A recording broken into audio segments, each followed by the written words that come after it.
the roster is what it is, and you've got to accept that. Well, it's Bryan Woo up on the mound for the Mariners in this one tonight.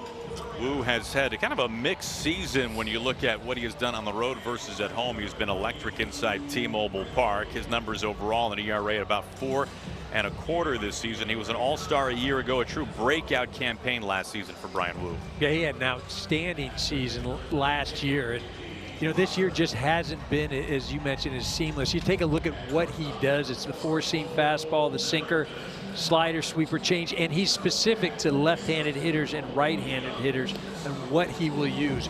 But you can pretty much guarantee when you go up to that plate, at some point you're getting that fastball. Yeah, there's no doubt about that. Our Fisher Investments player profile, we dig a little deeper in those home road splits for Woo. It has been a little bit of a mystery. They've been this extreme, an ERA barely over 2 at home. On the road, a 6.28. It feels like the road numbers have kind of taken on a life of their own. Mariners very happy to have him pitching on his home mound tonight.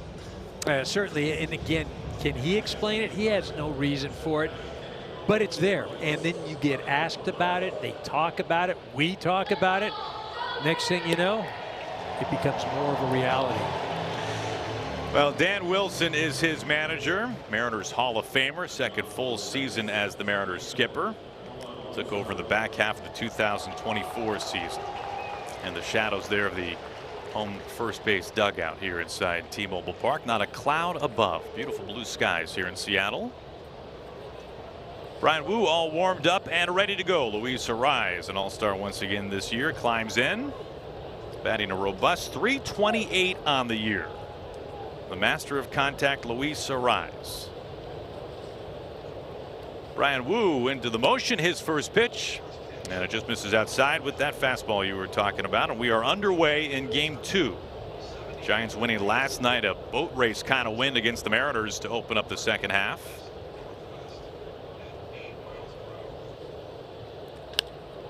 And Arraez pops this up into short right field. Cole Young having to fight the sun a little bit. He's right there to make the catch for a quick first out of the ball game.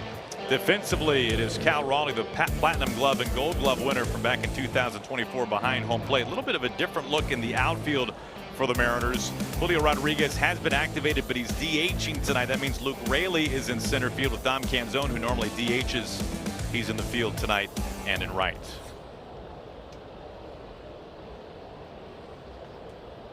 Bryce Eldridge, the batter.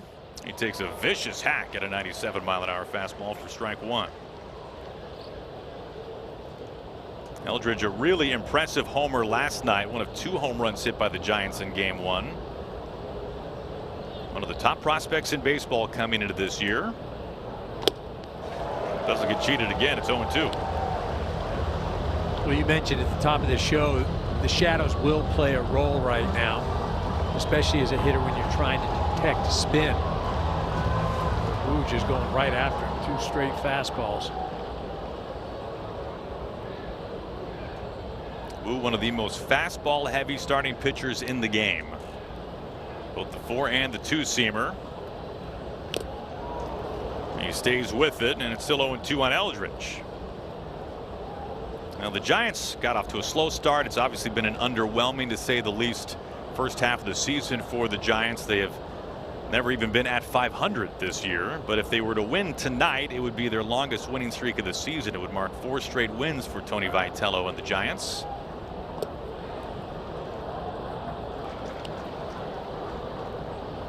See that slider right there, and that's what he'll use against the left-handed hitters. Likes that fastball slider. The right-handed hitters will get that sinker sweeper. It's 1-2. This is in play and through the right side. Eldridge has a 1-out single. The Giants are a really fascinating team offensively. They have some clear strengths and some clear deficiencies as well. If you look at their ranks this year, they are top 5 in both average and slugging. So you think, well, this is going to lead to really good things, right? Well, unfortunately, they're 24th in runs per game, in large part because they just do not get on base enough. They're 22nd in on-base percentage, driven by the fact, Eric, that they draw the lowest percentage of walks of any team in baseball. Here's Casey Schmidt, who sends this deep and foul for strike 1. Well, you bring up a great point, and you can illustrate it best with Mr. Schmidt here at the plate. They just don't walk. And as you mentioned, they don't get on base a ton. And as a result of that, the opportunities come few and far between. Well, it has been a really good year for Casey Schmidt, even without walking hardly at all. The lowest walk rate of any hitter in baseball this year, as the count goes to 0-2. But when we spoke to Tony Vitello before the game, he said that the #1 thing he looks for a team is on base percentage. So you have to imagine it's been a little frustrating for him in that regard, because his ball club just has not done that very well this season at all. 1 out and 1 on.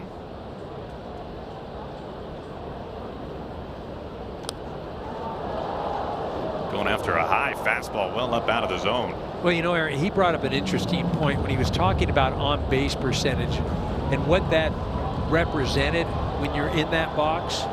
Competitiveness and a compete gene. And it doesn't mean that you're not trying up there, but you're doing anything you can to get down to first base. 98, and he's caught looking at it right over the plate. Fastball freezes Casey Schmidt. Yeah, I got a good part of the plate, and again, the shadows are going to play a role. You see, set up Raleigh in the inner part of the plate, so he reaches across. So then when Casey looks back, he's thinking, "No, come on, that wasn't a strike," but it got a good part of the strike zone.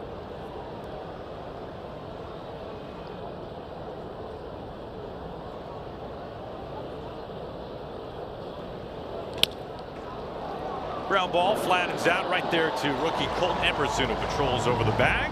A scoreless top of the first for Brian Wu. Mariners happy to have this man, Julio Rodriguez, back. He batted Rosarena, an all-star this year, batting cleanup. He's had a fantastic season for the Mariners.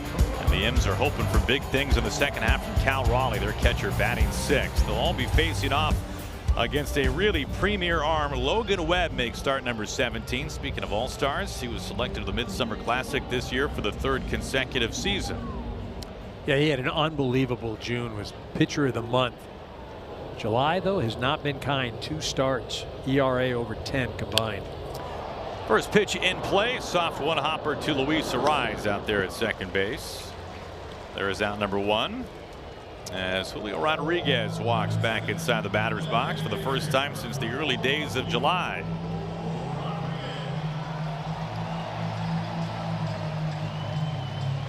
Rodriguez activated today off the 7-day concussion IL.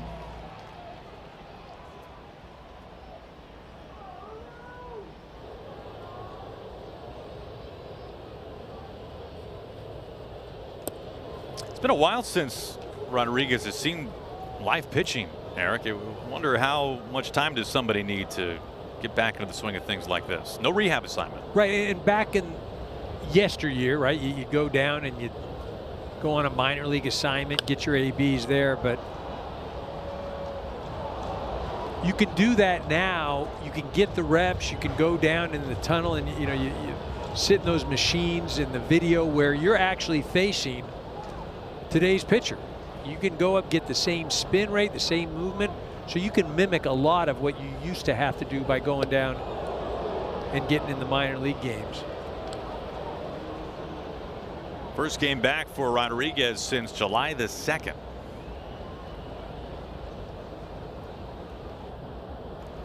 He gets ahead of Webb, 2 balls and a strike.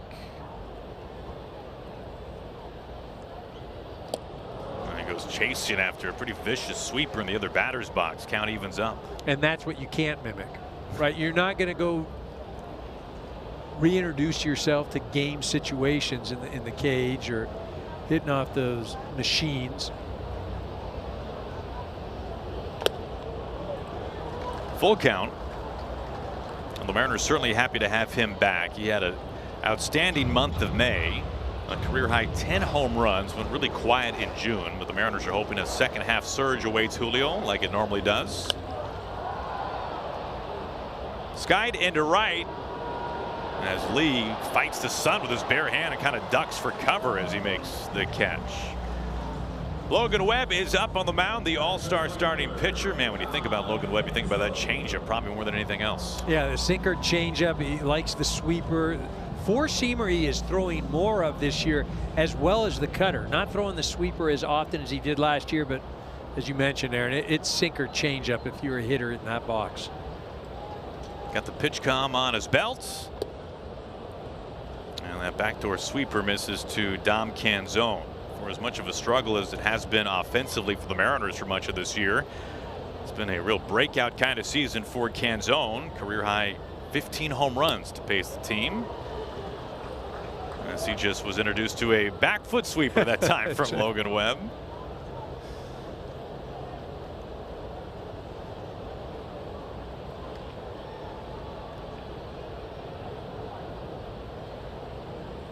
Oh, goes right back to it. Well, and why not, right? You saw both of those pitches well off of the zone. That almost hit him in his left leg, and it's a full swing.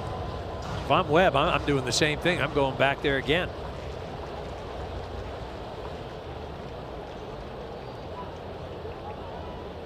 Well, he's pushing the buttons. Let's see what he calls for. 1-2. Setting him up. Here it comes. Back leg beware. Now, 2 starts in the month of July for Webb has been tough, as you can see him dialing up what he wants to throw. 5 runs over 7 his last time out.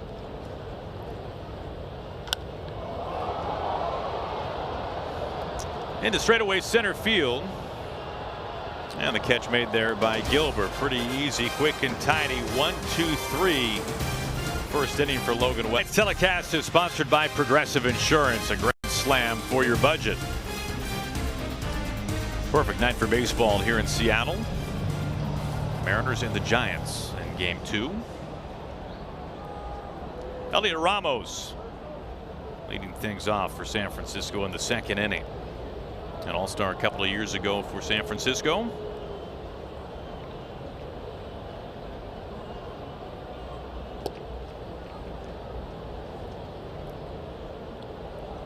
Giants are happy to have Ramos back. He was activated off the injured list at the end of June. He missed nearly 40 games with a right quad strain.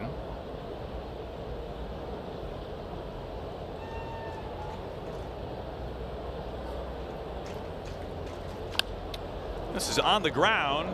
Young scampers over to it, gets to it easily, and throws on the run. 1 away. Well, tomorrow on Fox, the greatest World Cup in history reaches its climax. Spain takes on the defending champion Argentina in the FIFA World Cup final. Some of music's biggest stars will take the stage as well. It begins with an extended pregame special at 11 a.m. Eastern right here on Fox. And what a World Cup it has been. People here in Seattle have seen that firsthand. Numerous games being played right across the street where the Seahawks play.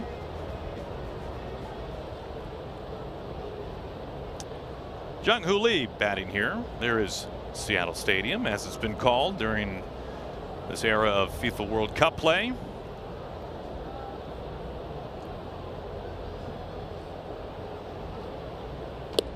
In fact, the Mariners, I've never seen something like this happen before. I wonder if you have. The Mariners had a series not long ago against the Angels near the end of the first half, where the series was paused after 2 games because of the World Cup game being played across the street. So it was a day off in the midst of the series, as that goes just foul. Got pretty busy down here. And so it wasn't pre-scheduled. It was they because of the, no, you're right. Okay, so you're saying, yeah, they all knew what was coming. Right. Could you imagine the traffic mess down here? Well, there was a. You'd have been having to do a sleepover. Before that happened, when the men's national team beat Australia, that game was at noon across the street, and the Mariners played a 7 o'clock game that night against the Red Sox. I think I just have to catch that game on the tube. What a scene it was, though. It was magnificent down here. 2-2 on Lee. Lee having a really good year, batting over 300. 3rd year of a 6-year deal. He started the KBO for many years as he goes down, spinning around on a changeup. Second strikeout for Brian Wu. First changeup of the evening for Brian Wu, and obviously very effective. I mean, he has been predominantly four-seamer tonight. And of the 19 pitches, I believe 15 of them have been four-seamers.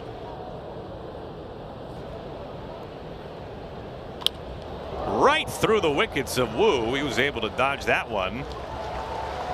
That worked out pretty well for Brian Wu. He retires the side in order. And the Giants, Randy Rosarena leading things off, facing Logan Webb. And we are pleased to also have somebody down in that Mariners dugout mic'd up for us. And of course, a Rosarena puts the first pitch in play. And a quick out, number one. Logan Gilbert, good afternoon. How are you? Hey, good. How you doing? Thanks for having me on. Doing very well. Hey, a really outstanding milestone and accomplishment for you. Your last time on the mound in the first half. In the Trop against the Rays, you became only the 5th Mariner ever to strike out 1,000 batters. You're the fastest to ever do it. Congratulations, Logan. What did that mean to you to have that milestone? Yeah, that was really cool. I knew the start before I was close here in Seattle and wanted it to happen here at home, but I guess the next best place is at the Trop with friends and family back in Florida, so it was really cool. Well, it was really impressive. You joined an incredible list. King Felix, Big Unit, Jamie Moyer, Mark Langston, and now Logan Gilbert. Hey, we just saw that ground ball go through your teammate's legs, Brian Wu. Who's the best fielding pitcher for the Mariners? Oh, man. And you can say yourself, it's okay. I would love to say myself, but I don't think I'm the answer. I got to be real here. I think it probably is Wu. He probably makes that play half the time, so I've seen him make some good ones. Emerson had a really good play in Cleveland the other day, so I don't think I'm high on the list, though. You had a nice play on July 4th where you dove for a ball. Yeah, some say it was nice, some not so much. Here is Cal Raleigh with 2 outs. Hey, it's been a terrific season once again for you, Logan, and your rotation. What's it like pitching in a rotation where, man, it just feels like when you watch this team, one guy's feeding off of another? Yeah, it's a ton of fun. We have a lot of good arms here. And like you say, we bounce off each other and kind of compete with each other in a healthy way that seems like everybody does well. We try to build off the last guy, and just there's a ton to learn from the guys around me. They're really good at what they do. Logan, Eric Karros up here. When you have shadows like this, does that change what you want to throw when you're out on the mound? Yeah, I think so. I think the catchers do a good job of picking that up too, better than us on the mound. But especially with Wu right now, I think the heaters just get by them. They can't see it. Do you feel like that's an unfair advantage for the pitchers? Yes, it's great. It's great. We should play at 5 o'clock every day. I love it. New start time as Logan Webb dials up that pitch com again, facing Cal Raleigh. 2 outs and nobody on. Logan, we know that you and Cal Raleigh go way back. You're in the same draft class. You came up through the minors together. It's been a tough year offensively for Cal Raleigh, but it seems to not have impacted him behind the plate at all. What's he been like working with you as a battery mate this year in particular? Yeah, he's a great guy. He cares so much about what he does back there and takes a lot of pride in it. And for all the arms that we have too, it's a tough job getting to know every different pitcher we have, what they do, and obviously he has another job to do at the plate, but he brings a ton of focus every day to what he's doing back there. Logan, did a teammate of yours bring something to you before the inning began? Louis just brings some water. Oh, a banana too. Well, I'm glad there was a quick inning for you. You didn't need any extra carbohydrates. Logan Gilbert, thank you for joining us. All right, thanks guys, I appreciate it. One of the best in the game, Mariners starting pitcher Logan Gilbert. We're scoreless after 2. 9-1 due up for the Giants. It starts off with Drew Gilbert, number 8 hitting center fielder for San Francisco.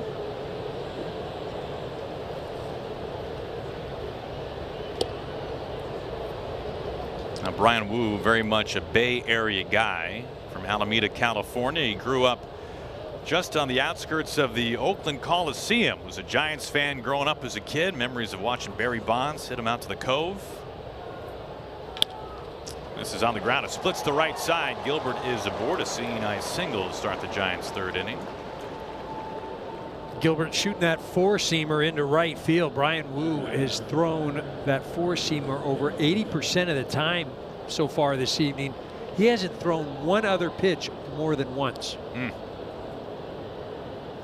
Be interesting to see if that changes a little bit. Second time through the order, he's about there. Here's the 9-man Daniel Susac, activated yesterday off the injured list. Had a lower back strain he was dealing with for a while.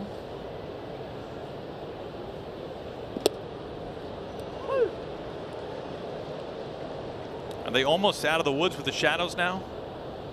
Close? No. Still no? No, it's going to be a while. That's why I think maybe the four-seamer might last a little longer.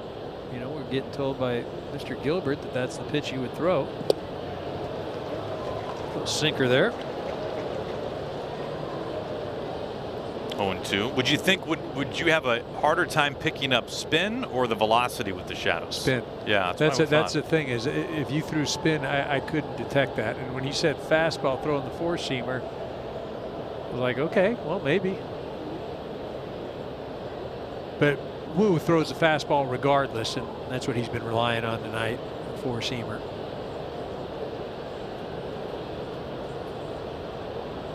The 0-2. Well, it is a very unique fastball. Obviously, we see there it's close to triple digits, but so unique from the arm angle that he comes with. Well, it's a lower arm angle, so that gives that appearance of the rise. Again, tough for a hitter. I think it has that second giddy up on it.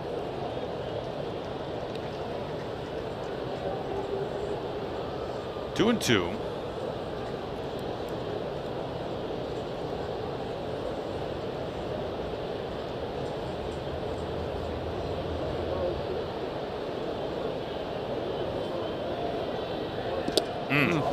Down and in. That was bearing in on him at 97. That's a pretty vicious two-seamer. After seeing some four-seamers, that sinker just bearing down and in. And you see it starts on the inner part of the plate and works its way off.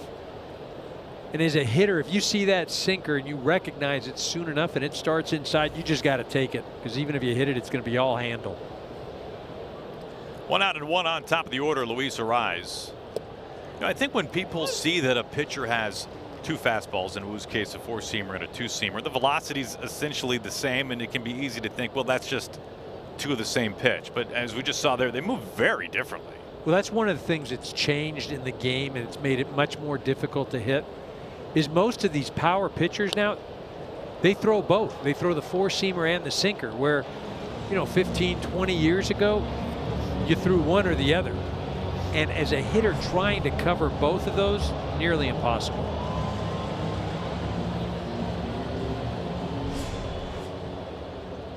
Well, the Mariners are one of the really early adopters of that philosophy with their rotation, and really almost all of their starters, with the exception of Logan Gilbert, who we just talked to, all throw two different fastballs.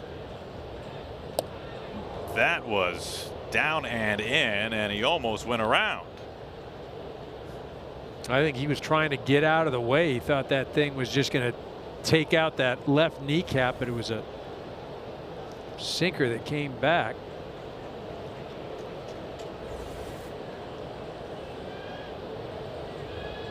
A man who never strikes out with a 1-2 count, and he stays alive.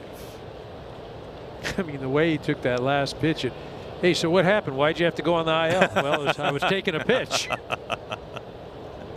Go find the highlight. A highlight for one of them, at least. Arraez has gone 48 consecutive plate appearances against the Mariners without striking out. He hasn't struck out against the M's since the summer of 23. He was a Marlin at the time. And rubbing that knee a little bit after that check swing, trying to get out of the way. 2 balls and 2 strikes to Arraez. In play, Naylor dives for it, can't get there, it's tackled, and a wide throw by Young. Raleigh is right there to back him up. Arraez is aboard.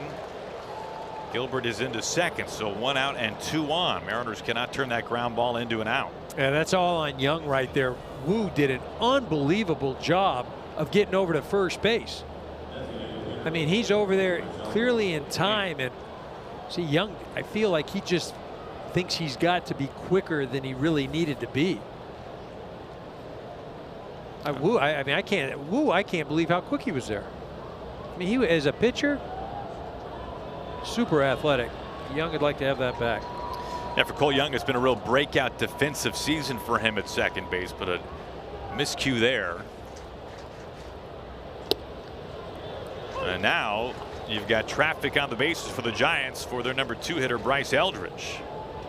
A single earlier, a home run last night.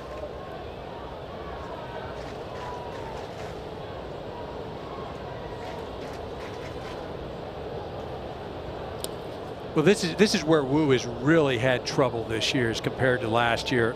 Runners in scoring position last year, the hitters hit 178, 200 on base percentage, 280 slug. This year, 387, 417, 629. I mean, he just hasn't found an answer. Missed badly with that changeup. 2-1 to Eldridge.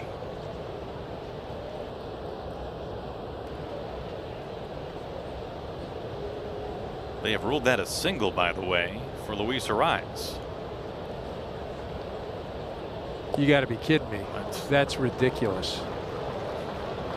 I'll say that's ridiculous. I mean, it's a great diving play, but there's no way that should be a base hit. And if I'm Brian Wu, I'm appealing that. Well, time will tell if that gets changed or not, but that did not seem like an infield base hit, Come on, to don't put be it mildly. political. Don't say it didn't seem like. There's no way that was a hit. Chasing that fastball up in 97.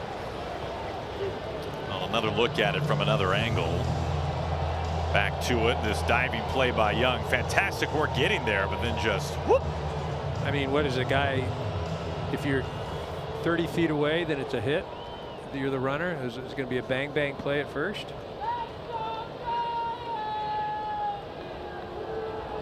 Three-two. Into center field, and it touches down before it reaches Luke Raley, who then bobbles it, and now here comes Gilbert racing home. So a little bit of a bobble. Man, you think about this inning from the Mariners' perspective. You've had 2 misplays defensively, and it has led to the Giants' first run. I'm going to say it. There have been 2 errors, although they haven't been scored that way. That's got to be an error out in center. And you see Gilbert does a nice job of understanding the situation. Again, we've talked about the third base coach situation. We haven't talked about it, but what's going on in San Francisco.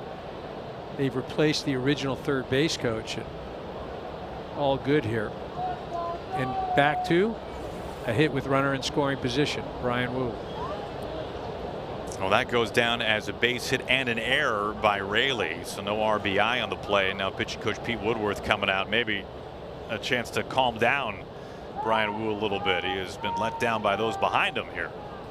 Yeah, this is a great time to go out there right now and just temper the moment right now, because if you're Brian Wu right now, you're not happy.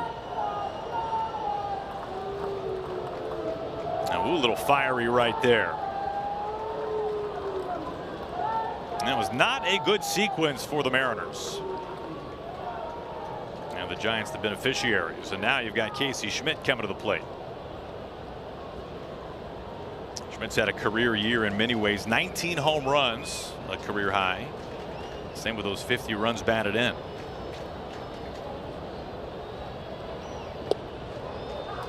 Remember, it would normally be Julio Rodriguez out there in center field. He is activated today off the concussion IL, so because of that he is DHing, and Luke Raley is in center field.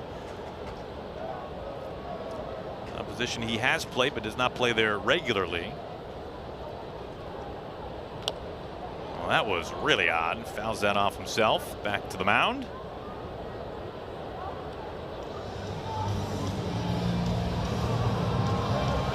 Well, certainly not the way you want to come out of the All-Star break when you feel like you're going to be a team that can compete for the American League pennant. What we saw last night was not great. Shut out 7-0. And then the way that Seattle has started, especially defensively this evening. 0-2 on Schmidt. 1 out and 2 on. Does not chase. Hey, look at what the Mariners have done the last 7 games. So going into the All-Star break, their final road trip plus last night, 1-6. They are not scoring, just under 3 runs per game, giving up just over 5. Now last night's lopsided win by the Giants certainly does not help. The Giants won 7-0. It's been a rough road recently for the Mariners, to say the least.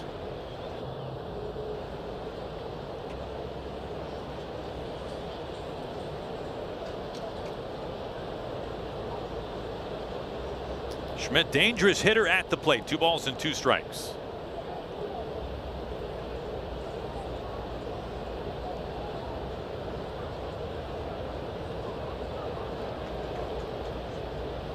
Two. Now Schmidt last year had a solid season, but it really was undermined by a wrist injury. He was hit on the wrist by a pitch in late June, landed on the injured list. His production really fell off once he returned, then needed off-season surgery on that wrist. So he is back healthy and having a career year so far. Broken bat, sawed him off right on the hands. A little bloop caught by rookie Colt Emerson.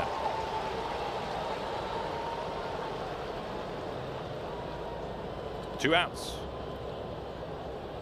Runners have to stay put. Yeah, big pitch right there. That sinker that just bears in on the right hand, as we saw him use it against Susick earlier in the inning. And a big pitch there.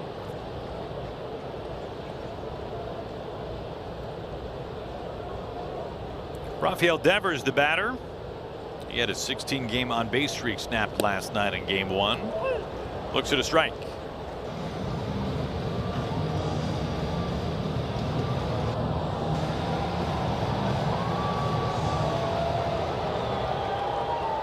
Rise at second. Eldridge, the runner, at first base.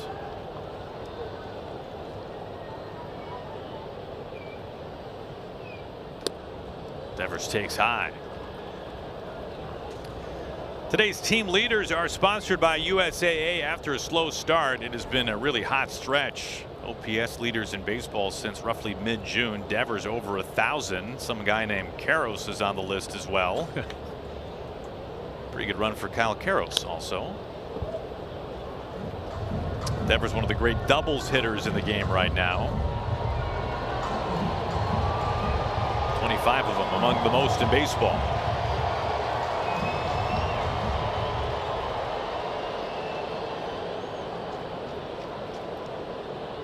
Two outs and 2 on. Wu trying to limit the damage. He swings and misses. 98 up in the zone. Wu, a frustrating inning. Whatever you want to call him. An error, a misplay. Questionable. It wasn't good. Bottom line, 2 of them for the Mariners lead. Cole Young leading things off for the Mariners. Bottom of the 3rd. It's been 6 up, 6 down so far for Logan Webb. And pretty efficiently as well. Young, a former first-round draft pick by the Mariners, drafted out of high school in the Pittsburgh area. Made his major league debut last year in late May. The catcher has challenged. Susac thinking that this was a strike. ABS powered by T-Mobile, and it was. The pitch is a strike. The count is 1-1. San Francisco has 2 challenges remaining.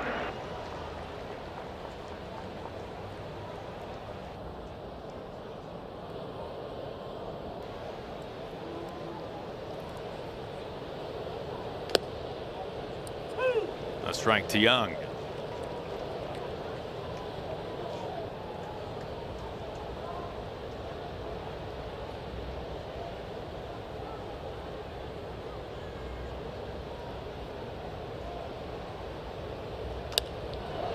This is into left field. Serves for a base hit. Young is aboard. First base runner early on today for the Mariners. Leadoff single by their second baseman. You can stream every out-of-market MLB game plus MLB Network 24/7, now available at the new low price of $94.99. Blackout and other restrictions apply. Visit MLB.tv for details. Well, the Mariners were held to just 2 hits last night. They were shut out in Game 1 against these Giants. They have their first hit here today in front of Luke Raley. Takes low for ball 1. Now, you mentioned the 2 hits last night, only 1 runner in scoring position. That didn't happen until the 9th inning.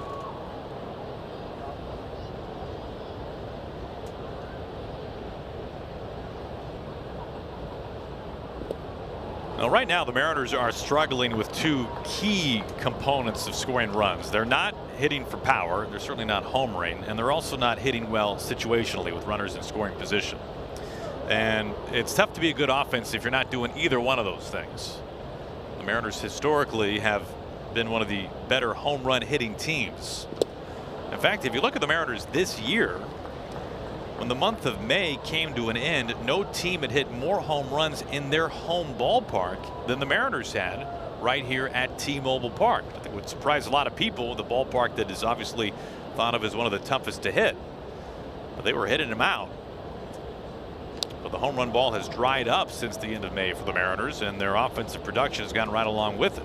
Well, and the thing about the runners in scoring position is they never historically in the last few years have been a team that has been in the top 10 of hitting with runners in scoring position. The slug has always been there. The home run has been there. And if they're going to claw their way out of things and get to October, they're going to have to put the ball over the fence. A good changeup. We've said that a few times over the years from Logan Webb. He strikes out Luke Raley. That's his first punch out today. And you see that pitch, it starts at the bottom of the zone, then falls out of it. The same type of pitch, although he left it up, he threw to Cole Young, just served it out there, but much better location there. Here is 20-year-old Colt Emerson. And it feels like baseball has never been younger than it is in this era, and Emerson is part of the reason why. Former first-round draft pick by the Mariners, one of the top prospects in the game coming into this year, began the season in the minors, and while he was in AAA, signed a lucrative long-term major league contract. Was not called up immediately, but eventually was brought up to Seattle. Began as a third baseman, but now has moved over to his natural position of shortstop, and the Mariners have moved J.P. Crawford from short to third.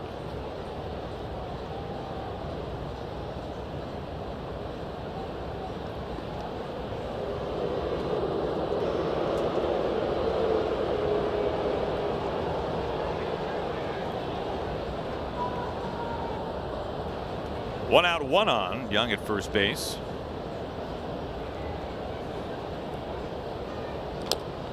Big chop off the plate and a foul ball.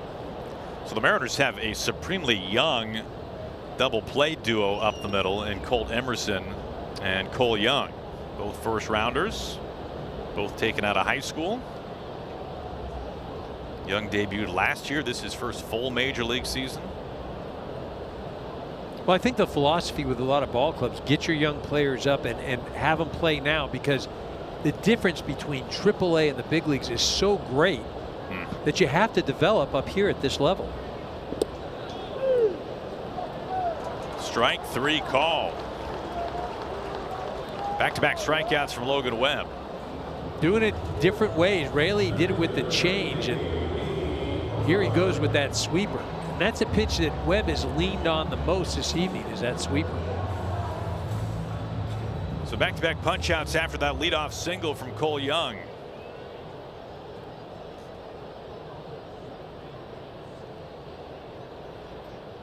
Here's J.P. Crawford. Final year under contract in Seattle for Crawford, a free agent at year's end. No player in franchise history has played in more games at shortstop than Crawford, but he is now, as we were just talking about, moved to third base.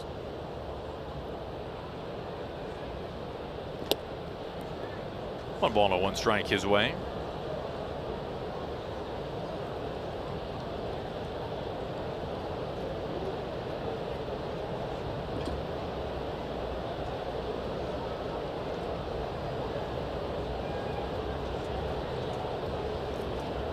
One in on the hands, a little water balloon pop up, and Webb makes the play himself. He's got some gold on that glove after all. He says, hey, Casey Schmidt, just head to the back doorstep of that dugout. I'll handle this one.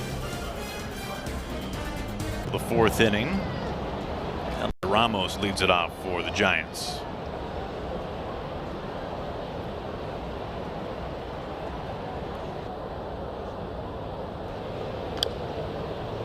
He fouls away the first pitch.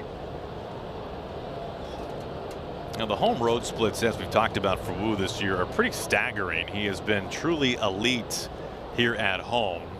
And if you look at the lowest opposing OPSs at home this season, it's kind of Brian Wu and everybody else. A noticeable gap between even he and Jacob Mizorowski, the great Miz. Christopher Sanchez, who started the All-Star game for the National League. Of course, Jacob deGrom, Sonny Gray. And the number right now for Wu, if it were to end there, it would be the best in franchise history. Yeah, opponents coming into this evening only hitting 156 against him at home. ERA of 2.1, which it should still be at 2.1. A swing and a miss on a kind of backup breaking ball, but it works out for him. One down.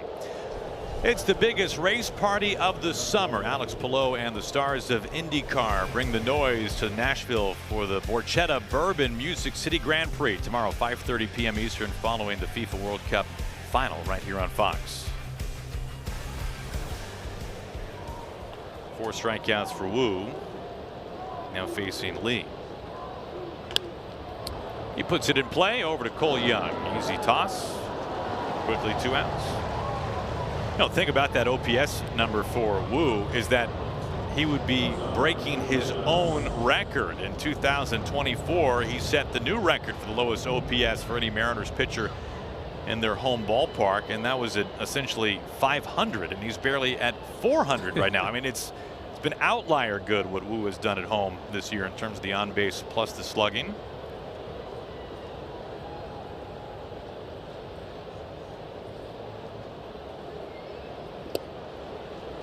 First pitch is a strike to Adames.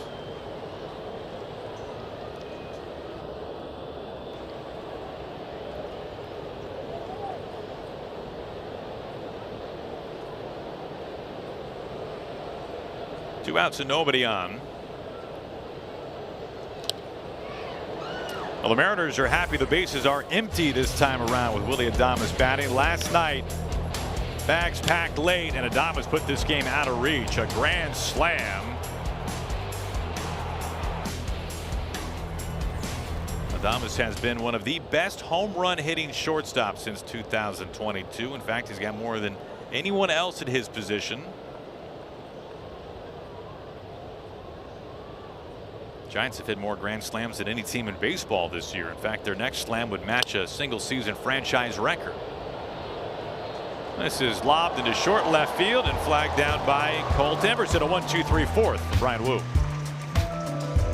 Gone, sponsored by Jersey Mike's. The Mariners getting Julio Rodriguez back today from the concussion IL. And you look at him historically, before and after the All-Star break, he has been a second half player for sure. Now, the OPS in particular really stands out. 739 in his career before the break, over 900 in the second half of the season. And the Mariners really need second half Julio Rodriguez to show up sometime soon. At the very least. And it may be a bit before he gets things going after returning from the IL. And as you talked about earlier, no stint down in the minor leagues, just a lot of at-bats off the traject machine. Playing tonight in his first game since July 2nd. That's called a strike. It was low, no challenge from Rodriguez though.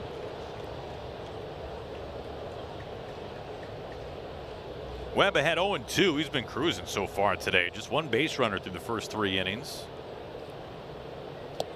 A wave and a miss, and a breaking ball way off the plate. Well, here's what happened to Julio Rodriguez and why he was on the IL for as long as he was. This was right before July the 4th. Running the bases, took an inside lane to second base, and doink right off the back of the helmet. Eventually came out of that game and was on the IL from that day, July the 2nd, until tonight. Not a pleasant feeling.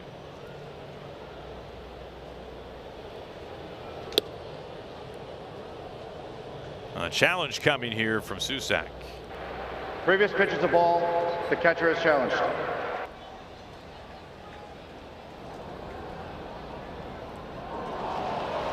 The pitch is a ball. San Francisco has 1 challenge remaining.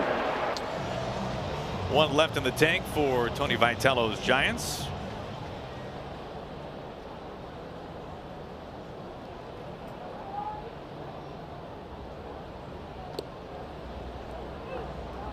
No question about that strike. Giants have struggled this year with the ABS. Their success rate is under 50%. It's 26th in baseball, so plenty of room for improvement there for San Francisco.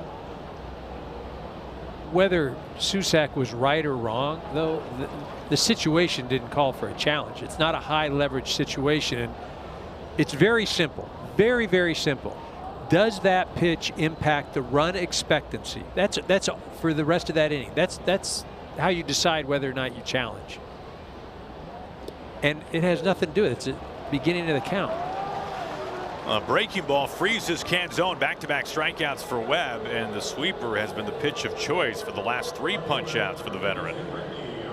Well, the sweeper has been used the most this evening.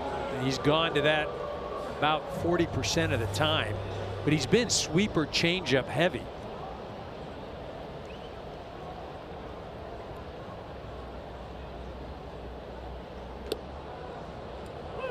All-star Randy Arozarena at the plate. 2 outs, bases empty for the Mariners.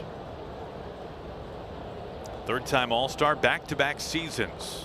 Arozarena has represented the Mariners at the Midsummer Classic.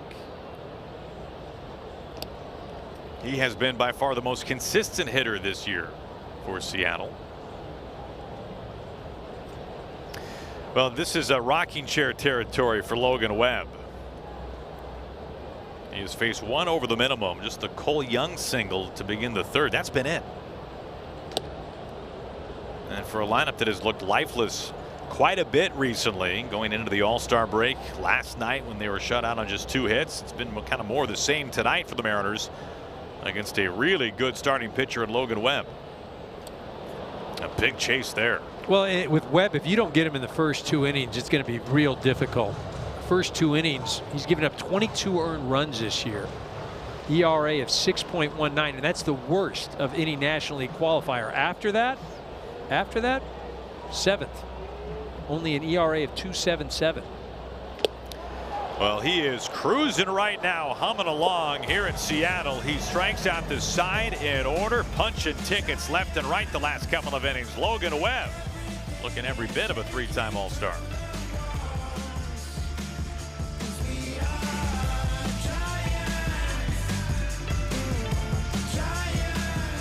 Drew Gilbert leading things off for San Francisco.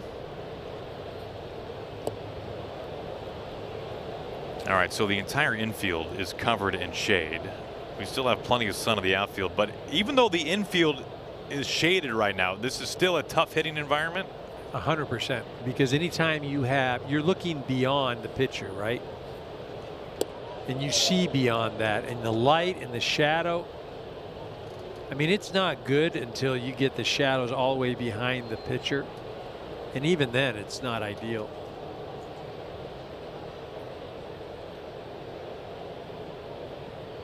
Now Gilbert is ahead 2-0.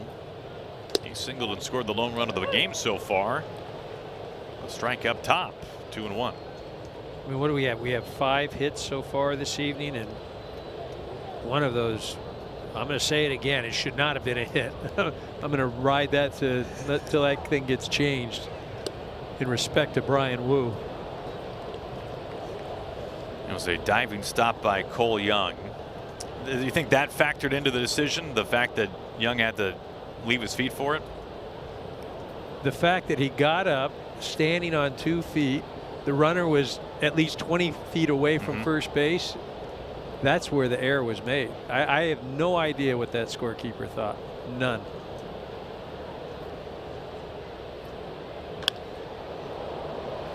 Out to center field where all that sunshine is. Luke Raley is underneath it and puts it away for out number 1.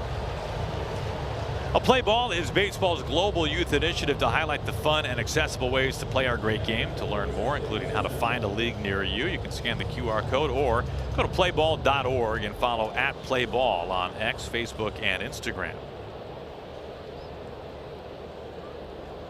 Leadoff man retired in front of Daniel Susak, former first-round draft pick by the Athletics.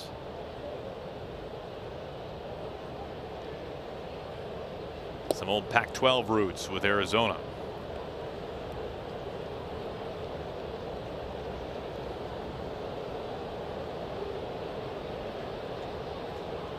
One out, nobody on.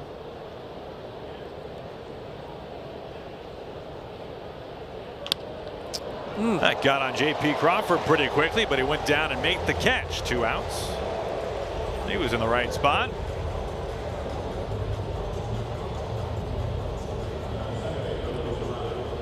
Today's Power Play is sponsored by Walmart Plus, as J.P. Crawford lined up perfectly for that one, and it came right to him. Our highest average since 2022. You look at Luis Arraez, 320. A guy who won 3 straight batting titles with 3 different teams. That has never happened before. It is a really fascinating list. I mean, you think about Arraez, obviously not a power guy, strictly an average hitter. But then at least 3 of those other names, Freeman, Judge, Alvarez, pretty remarkable what they have been able to do hitting for average and power. But nobody hits for average in the game over the years, at least, like this man, Luis Arraez. The crazy thing is where is he going to be in a couple of weeks? You know, I think he's going to be attracted to a lot of ball clubs, and obviously San Francisco will be entertaining all the offers. Well, you can see Ron Washington there, one of the great infield gurus in the history of baseball. Washington has really helped to turn Arraez around defensively. Part of the reason why Luis Arraez signed that 1-year deal and chose San Francisco is because they were willing to move him back to second base. He played a lot of first base in the previous year, and he has graded out very well defensively at second. That has helped him to go along with that robust .328 batting average. A very rare walk. One of the few players in baseball who walks more than he strikes out. So Ron Washington has certainly helped Luis Arraez this year, as he has. Oh my gosh, I mean, you can just go over the years how many players Ron Washington has helped turn careers around for. Oh, it really started in Oakland. Eric Chavez, third baseman, won a ton of Gold Gloves. Wash was the guy there.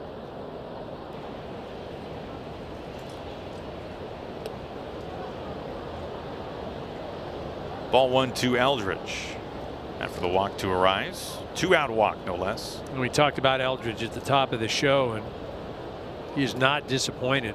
2 base hits. Was at the plate when Gilbert scored.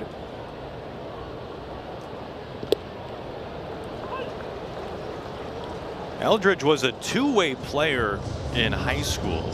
He was a tremendous pitcher. He was actually drafted technically as a two-way guy.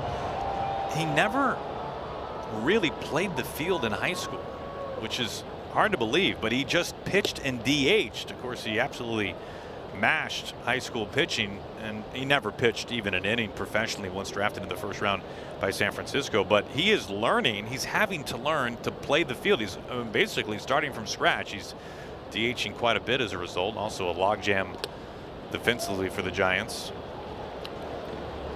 Well, tough enough to break in at the big league level and try and make your way hitting wise, and then also you couple that with, by the way, this is a glove. Ground balls, and this is, yeah.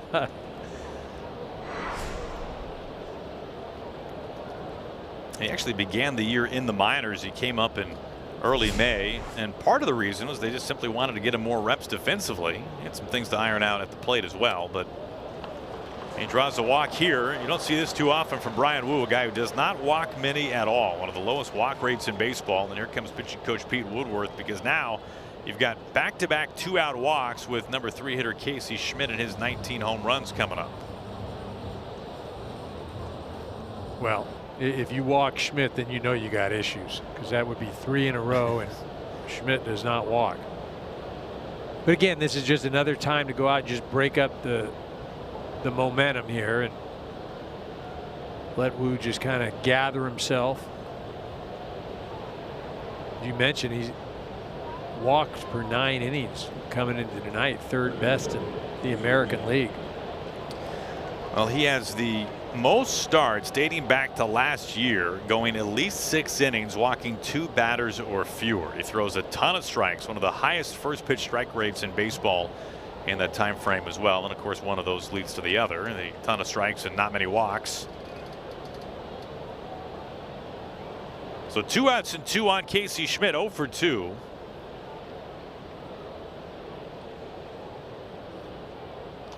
He goes after the first pitch and fouls it away for strike 1. Goes right after him with a heater.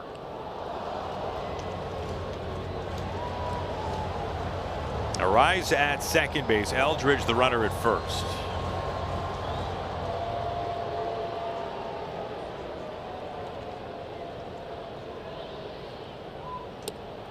Boy, the way the Mariners offense has been going recently, which is not going much at all, this feels like a really big point in the game. You start putting a crooked number up on the board here in the 5th inning, it could be a tough night, especially with the way Logan Webb's been pitching. I was going to say that. You couple that with Logan Webb. And ground ball. It gets on J.P. Crawford, who will stare him down. And Arise, you can't get past this blocker. Right there, a step on the bag. And Brian Wu gets out of a jam with a little theatrics for out number 3. To the bottom of the 5th, it's a 1-0 game. Giants in front. For Logan Webb over 4 innings. Just the 1 base runner, a Cole Young single to begin the 3rd. He never got any farther than 1st. Josh Naylor leads it off. Webb struck out the side in order in the 4th inning and starts off Josh Naylor with strike 1.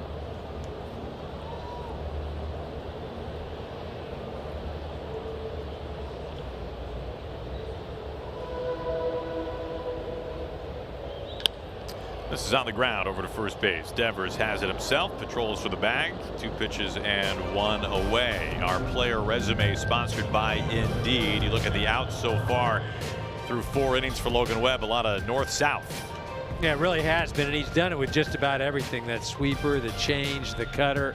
He's been moving all over the plate.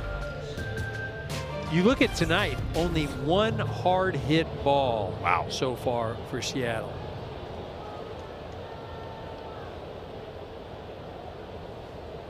That was the Dom Canzone flyout at 98 off the bat.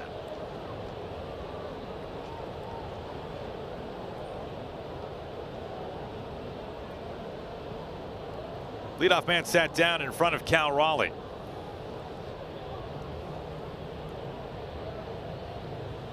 That was a historic season last year for the Mariners catcher. 60 home runs, by far the most ever hit by a man at his position. He was the runner-up to Aaron Judge in the MVP vote in the American League. And it has not been a good encore season, to say the least. He's been put on the injured list for the first time ever in his career. An oblique injury cost him a significant amount of time. Not hitting for an average, not hitting fastballs well. The Mariners do need Cal Raleigh to round into some form of Cal Raleigh in the second half. Well, and even the games that he has played, he's not 100%. He's just out there doing what he can. Oof, there it is, that sweeper. And it has not been ruled a hit by pitch, but Cal Raleigh, and now it has, it looks like. I mean, we saw him throw this against Canzone earlier in the game, and I thought he might get him in the knee. That one got a little shin right there, grazed it. Yeah, I saw the other night, I was watching a Dodger game, Freddie Freeman, a full swing off one of the Giants relievers, ball square off the kneecap, back knee. I mean, those sweepers and breaking pitches for left-handed hitters from the right-hander can be deadly. A little bruised over there at first base. Nothing new for the Mariners catcher. Cal Raleigh, just the second base runner for the Mariners today, as Young really gets jammed. He pops this up over to Luis Arise, a harmless out number 2.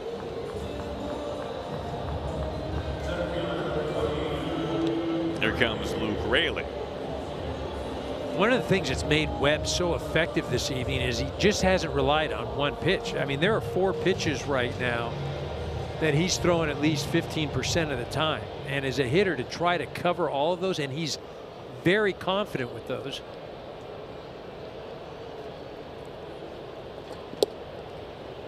First pitch strike on that sweeper. He's been over 50% sweeper and changeup. Yeah, sweeper and changeup have been the dominant one, but you've got to respect the fastball.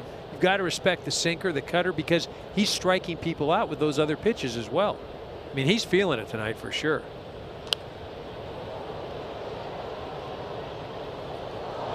He gets ahead 0-2 on Luke Raley. I mean, this is a night you dream about as a pitcher when you're out on that mound and every single thing is working and you feel like you can throw any pitch at any count.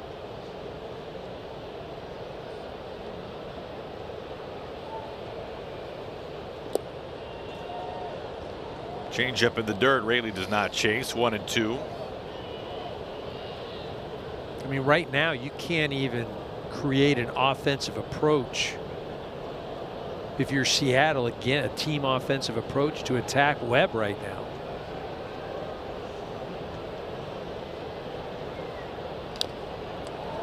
And an example of that would be what? If you had an approach against a guy like Webb, it would sound like. So the guy is throwing first pitch curveball all the time. So, and he's not getting it over. And so you're up there, you're taking. Or if he gets behind, he relies on a certain pitch, or his put away pitch is the sinker, or that.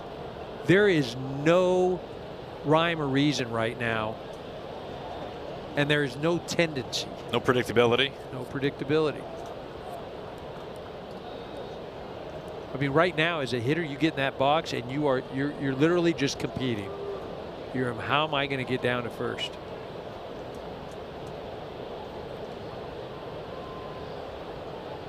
Two-two. Arise has this skimmer over at second base. Man, Logan Webb is putting on a clinic so far today in Seattle. He has hardly allowed a base runner over 5 shutout innings. For the 6th inning, Rafael Devers leads it off.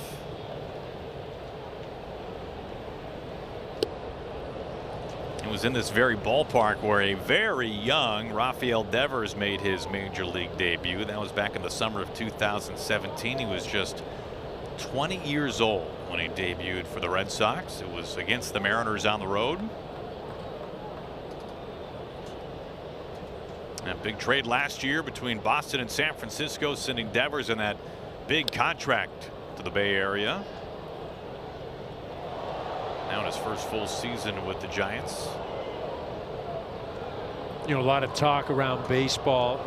The Giants are open for business as far as this man right here, Devers, Chapman, Adames.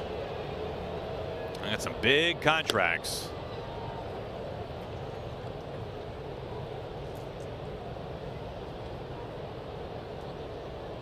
I mean, really, you're looking at probably a rise in Robbie Ray. As you mentioned, I don't know that anybody wants to take on this contract of Devers. He is signed through the year 2033. I mean, you look up, though, 19 home runs and 52 RBIs.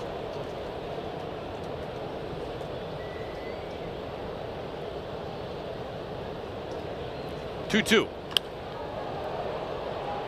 Rosarena drifting back into the corner, and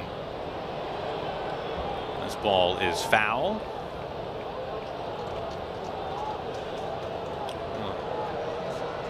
Devers, and now the Giants dugout is signaling home run that they want a crew chief review on this. And the umpires will meet. Yeah, the Giants dugout was quick to the top step there. Tony Vitello. You could see Devers signaling immediately that he thought this should be looked at. Oh man, wow. Easy. That's easy home run. Yes. Smack middle. That's clear as day. I think that one was coming off of the pole right there. And it signaled a home run.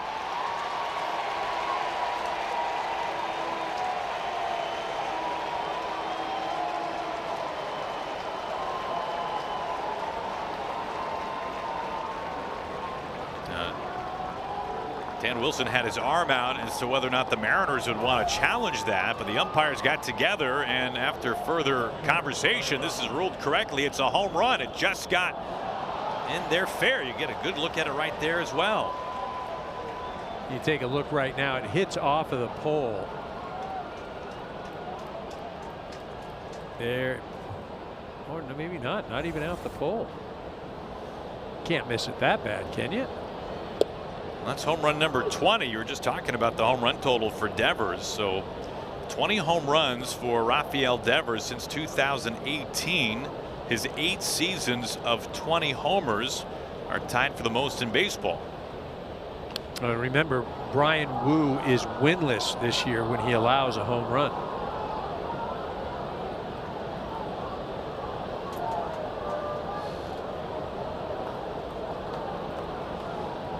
Makes it 2-0 San Francisco. 0-2 on Ramos. Swing and a miss on a good two-seamer down and in. 1 down. Good strikeout for Wu.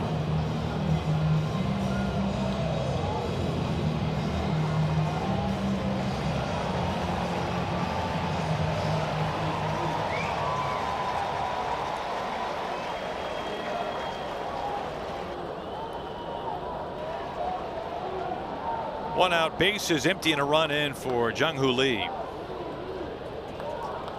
Lee was born in Japan. He had an outstanding career in the KBO before signing a lucrative deal to come to the States and play for the Giants. He wears number 51 for one very important reason, for that man, for the great Ichiro.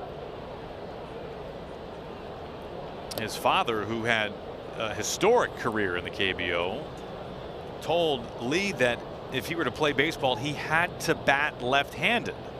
And the first video that he saw of a player hitting left-handed was of Ichiro. And he fell in love with him right there. And of course, a pretty good guy to follow and try to emulate. And so he wears that number 51 as a nod to the great Ichiro.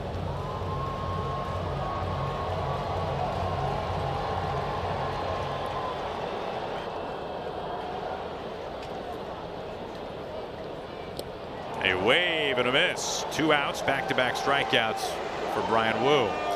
Well, Ichiro, who is an Inner Circle Hall of Famer, has his number retired. Guess where you can find Ichiro each and every day? You find him right here inside T-Mobile Park, just shagging fly balls during BP.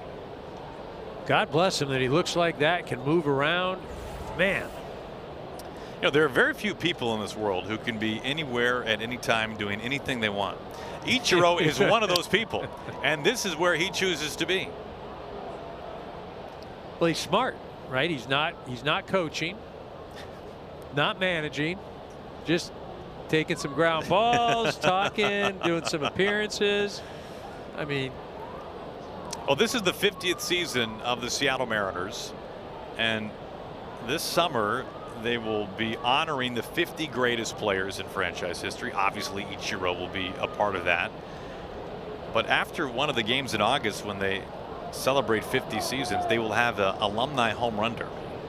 And Ichiro is going to partake. Now, Ichiro obviously did not hit a lot of home runs in his major league career, but there are legends of his batting practice where he would just hit 450-foot tanks at will. Didn't he hit 20 1 year? I thought 1 year he hit 20, or he hit. Didn't he hit a few? I thought it was like, okay, you know, that was just kind of proving the point. His high water mark was 15. 15. He had 3 years of double-digit home runs. 11, 13, and 15. I mean, he only hit 117 home runs in his career. But I bet if he wanted to, yes, that's the thing. If he wanted to, but he knew what type of player he could be. Hall of Famer. Really a Hall of Famer in 2 countries, right? I mean, 3,000 hits in the majors. Adames out to right field. This ball leaves the yard. An opposite field tank for Willie Adames. He's homered in each of the first 2 games of this series. It's now a 3-0 Giants lead. Their second home run this inning.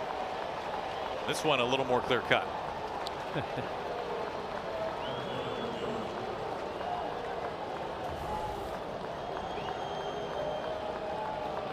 Well, you mentioned the second home run this inning for the Giants.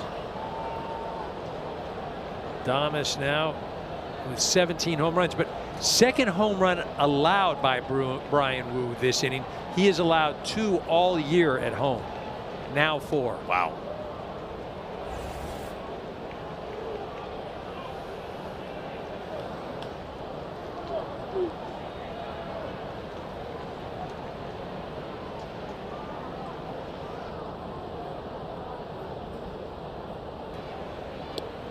The Giant fans are looking at this ball game last night. You know, this is what they expected. Sure. Bullpen is up. Cole Wilcox, young right-hander, beginning to warm for the Mariners. 94 pitches now for Woo.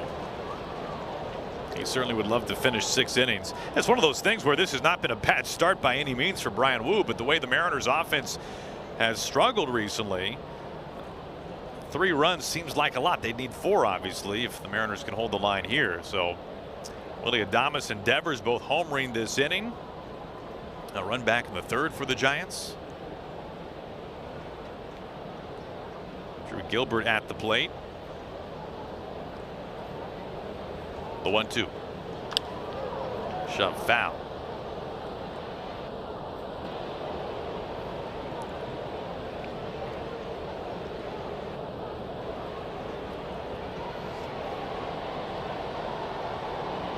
For Adames, his 17th this year. A grand slam last night. Opposite field shot here tonight in game 2.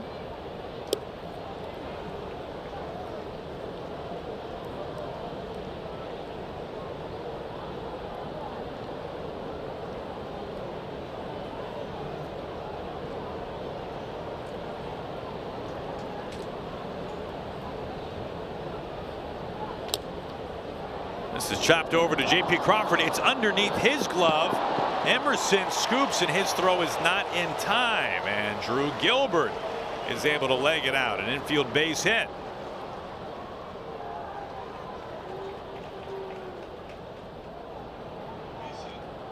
It's a do-or-die play, really, for Crawford. Seattle He's just trying to. The safe call at first base. The previous play is under review. Well, the Mariners think that throw got there in time and beat Gilbert. Let's find out. I mean, you see Crawford just kind of wave at it, and Emerson a great job of being able to stay with it and then fire it over. Looks like he got him there, right? Now New York will be looking for when the ball made contact with the interior of Naylor's glove, and does that happen before Gilbert's foot hits the bag? Mariners are quick to challenge that one.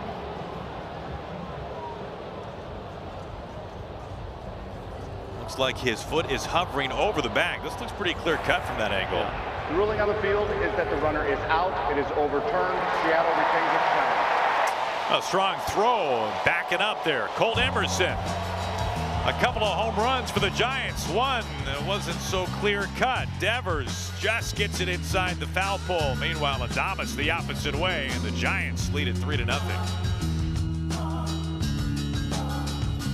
Devers have turned a 1-0 Giants lead to a 3-0 San Fran lead. A pair of homers for the Giants in the top half of the inning.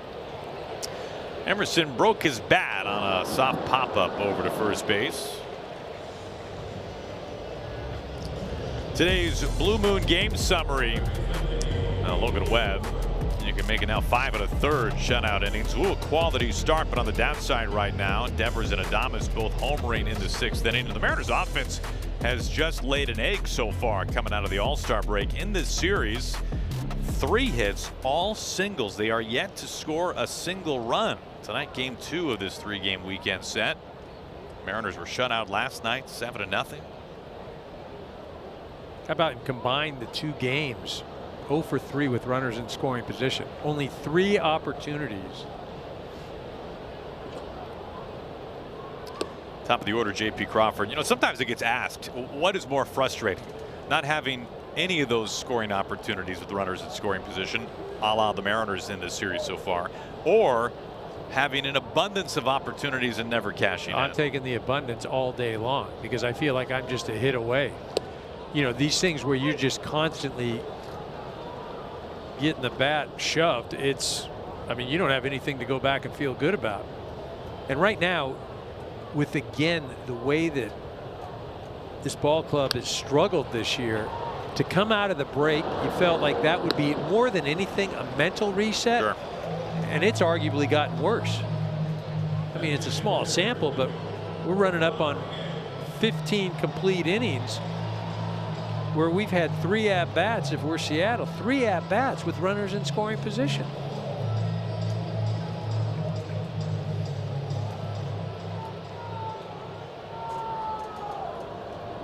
Two up and 2 down. Here is Rodriguez. 0 for 2 in his return off the injured list today.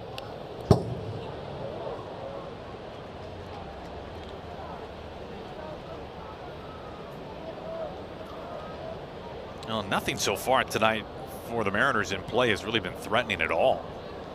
Just an abundance of weak contact. One hard hit ball.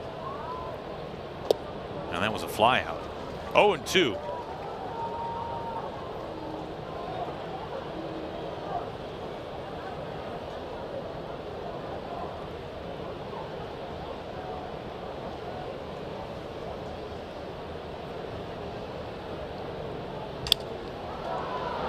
Another ground ball. Willie Adames pumps a fastball over to first base. It's another 1, 2, 3 innings in the books for Logan Webb.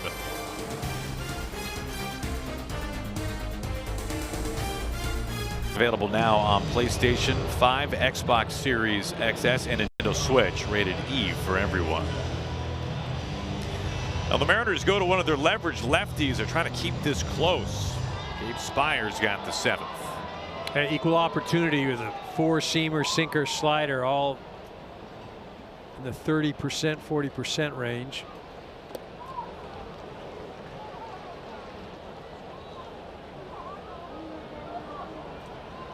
Susak leads it off. Swing and a miss for strike 1. 9, 1 and 2 due up for the Giants.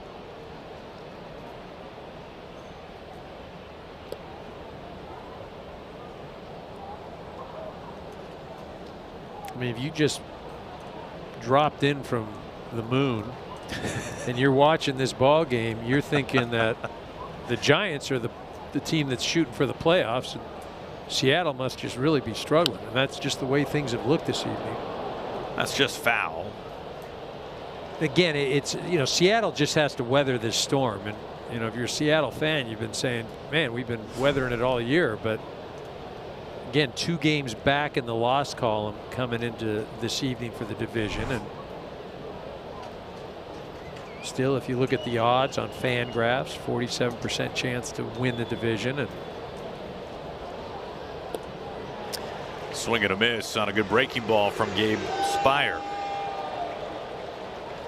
1 down. Now, sleeper picks are sponsored by Mattress Firm. How about the Red Sox? A 12-game heater, their longest since 2006. They're just a game on the outside looking into the wild card. Pardon me, I take that back. They are currently holding a tied position for the final wild card spot. Orioles have won 6 in a row, and the Marlins, man, since June 1st, they have been not just the best team in baseball, but by far the best team in baseball. They swept these Mariners in 3 games in Miami going into the All-Star break, and they've been incredible. Well, that's the thing. You look at all these ball clubs that, you know, still feel like they're in the hunt for this thing. You know, how will that impact the trade deadline? J.P. Crawford was in on the grass. He fields that grounder. 2 down. You know, who are going to be buyers, who are going to be sellers. You know, the Seattle ball club could use some help in the bullpen. Well, there's hardly been a team more active in recent seasons at the deadline than the Mariners. You can put the Padres in that conversation as well. There comes Bryce Eldridge with 2 outs. Robbie Ray goes tomorrow for the Giants. Former Mariner. He is a free agent at the end of the year. What will his future hold come the deadline?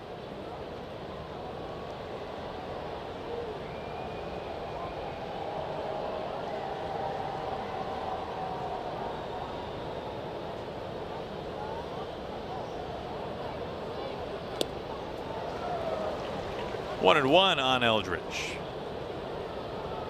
Eldridge has been aboard all 3 times today. A couple of base hits and a walk.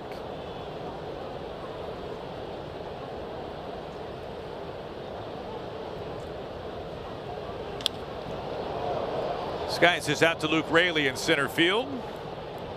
Camps underneath it and makes the squeeze. Spire a 1-2-3 top of the 7th. Time to stretch in Seattle.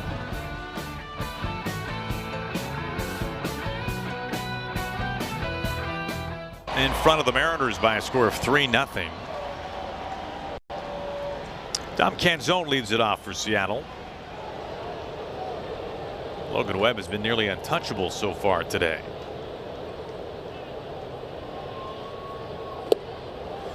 And that pitch and a sweeper, two of the big reasons why. Well, and how about him starting Canzone off with that changeup? In the previous at bat, he'd thrown a couple sweepers that Canzone swung at, and they almost hit his back knee. So it's like now I got to worry about the changeup. I got the sweeper, and I'm 0-2.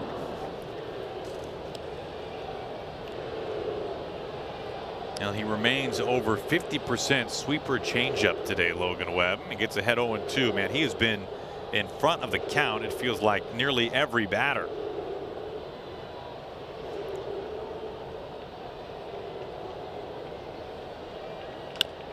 Big bounder up the middle. A lot of this so far today. That and strikeouts. Our Allstate Good Hands play, sponsored by Allstate. 5 strikeouts for Logan Webb so far through 6 1/3. Well, it's the strikeouts, but it's the weak contact as well. I mean, that's probably been more impressive for me this evening, is they just can't square him up. Well, think about this. In the first inning, Rodriguez and Canzone both flew out to the outfield, to right field and center field respectively. In the third inning, Cole Young had what has turned out to be so far the Mariners' only hit. He fought one off into left. 75 miles an hour off the bat, by the way. There you go. Those have been the only 2 balls in play to reach the outfield. Wow. On what has been a remarkably efficient day so far for Webb. Well, and here he is. He's got 2 strikes on the hitter. And coming into today's ball game, when he gets 2 strikes on a hitter, they're hitting 149. On base is 214. Slug is 199. So you're basically as good as cooked. You know, the funny thing about the Cole Young exit velo that you cited, if a team's going hot and you're spraying the ball over the yard, you're hitting some over the fence, and somebody in the lineup on a night like that fights one off and dumps in a base hit, you say, man, that's a great piece of hitting, isn't it? Yeah. When it's the only hit of the ball game for a team in the 7th inning, you say, well, man, they've had absolutely nothing going. The only hit they've gotten could barely break glass. And that's kind of the state of affairs right now for the Mariners. Like I said, right now for Seattle, the best thing going right now while they're in this rut is that there's a game tomorrow, and that they know that they're going to get out of this at some point.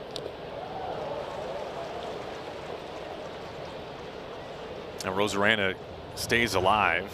Like that caught Susac a little bit. They got him on the chin or the neck, right? Got underneath the mask. Yes. Oof. Glad he's all right. 1 out, base is empty.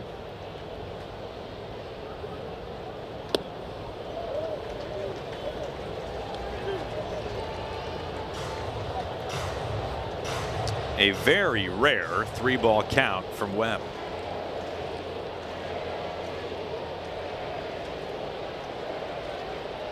And it hit him.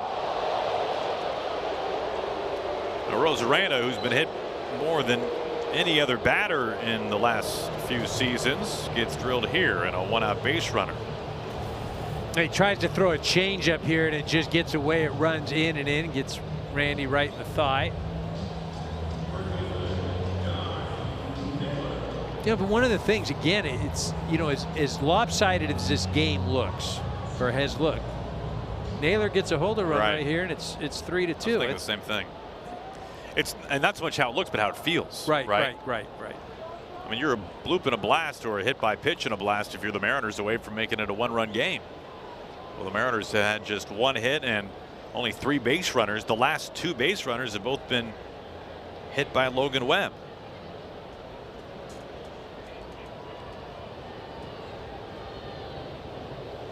So 1 out and 1 on. Very close. You can see how much Susak was trying to make that look like a strike. Naylor's grounded out twice.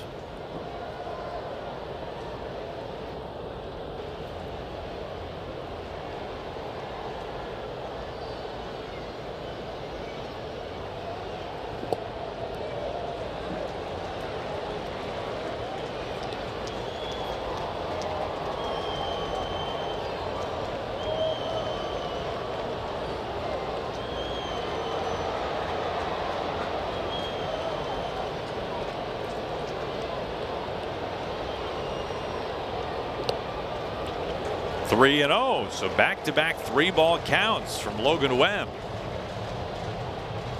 Cal Raleigh waiting on deck. Tying run. That's 5 consecutive pitches out of the zone. Obviously, one of those a hit by pitch.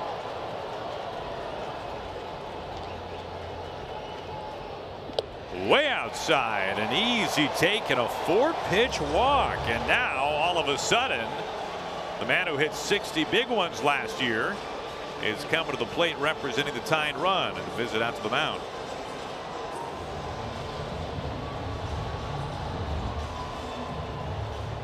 Remember, this inning, he retired the first hitter on 3 pitches. And then he had a Rosarena down 0-2. Ended up hit by pitch. And then 4 straight balls here. I mean, inexplicably, it's like he just all of a sudden lost it during the Rosarena at bat after the first 2 strikes.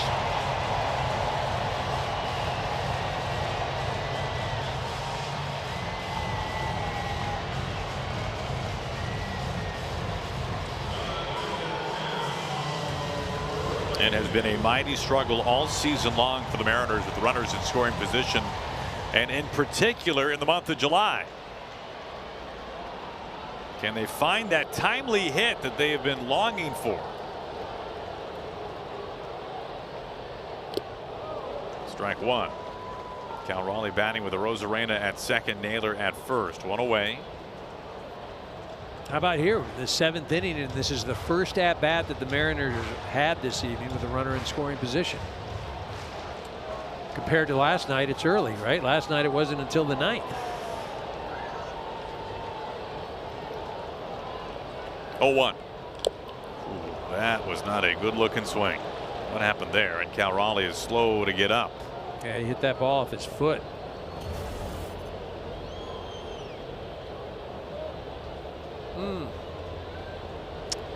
Well, that would explain it.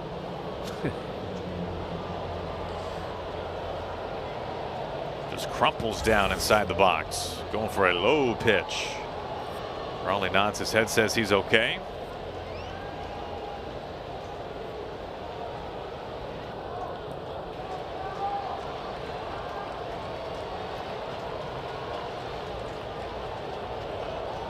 Best chance the Mariners have had all night long.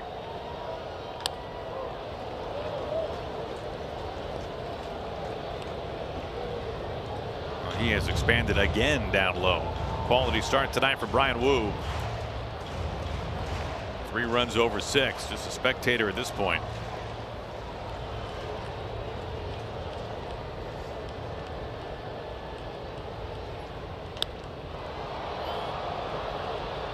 Shadow left near the line, and this is caught. Schmidt going out. Ramos was right there in his shadow. And those were 3 straight pitches that nearly scraped the plate. Well, 3 straight changeups on top of that, right? You mentioned it's been the changeup and the sweeper that Webb has relied on. Nice play by Schmidt, sticking with it. All right, so another 0 for with runners in scoring position. 0 for 4 combined in these 2 ball games. First pitch strike up and into Cole Young. Pins a cutter in on him. Now the Mariners were gifted a pair of base runners, the hit by pitch and the Naylor 4-pitch walk.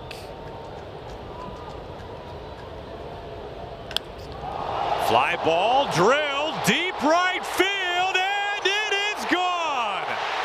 This game with a blink of an eye in the 7th inning. A 3-run home run from Cole Young.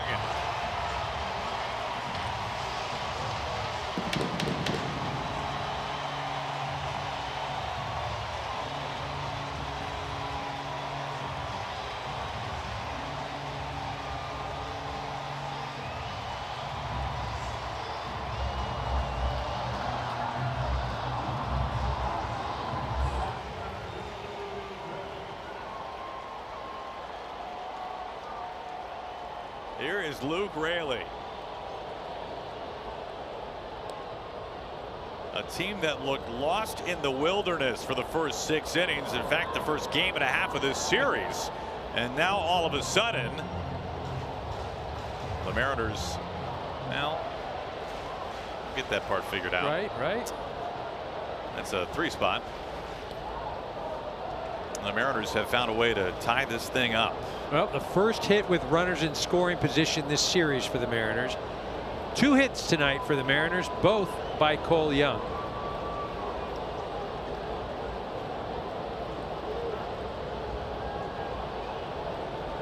You know the kind of panic that goes through a play-by-play guy's mind when he sees the manual scoreboard and they've got a different score than what he just said? I was the same. I'm looking, I'm like, wait a minute, holy jeez. Then I'm thinking, did I screw up? And I'm like, you know what, Aaron just said, you know what? Oh yeah, no, he's flawless all the time. He's never made a mistake.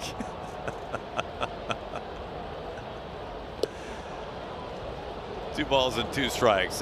Looks like they've got things changed over there on that manual scoreboard.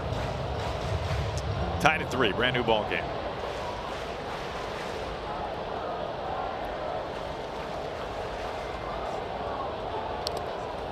Gets a piece, stays alive.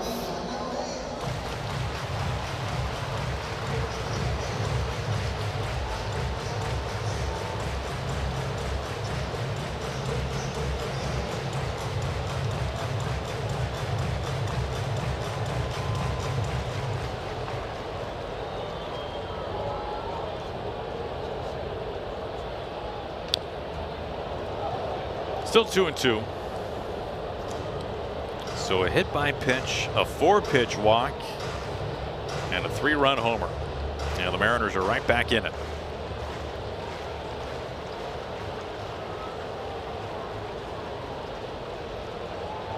2-2.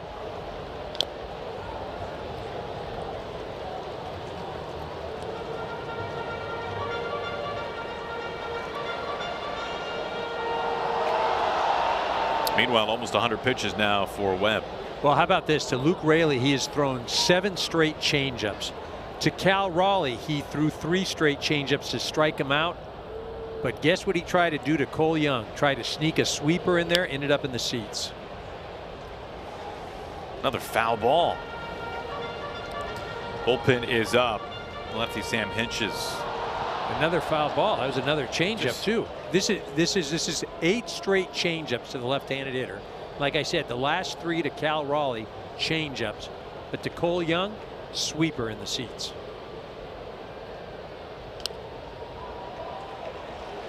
Would you believe 9 straight changeups? You don't think he's throwing that sweeper again, right? I mean, this is incredible.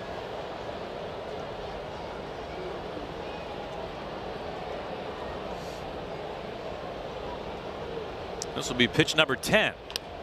It's on the ground. 10 consecutive changeups, and it's booted by Arise.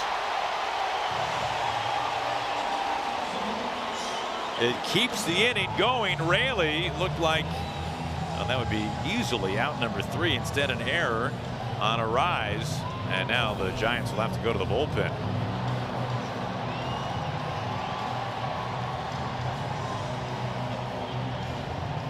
And E4. A rare error this year on Arise. The Mariners have knocked out Logan Webb in the 7th. This game is tied. We've got a pitching change.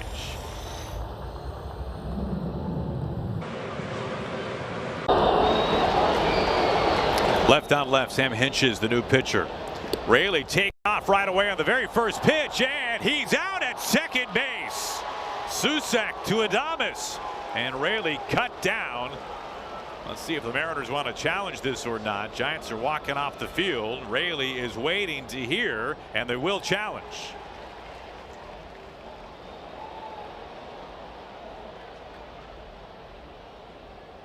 Raley, who reached on the 2-out error. Seattle is challenging the out call at second base. The previous play is under review.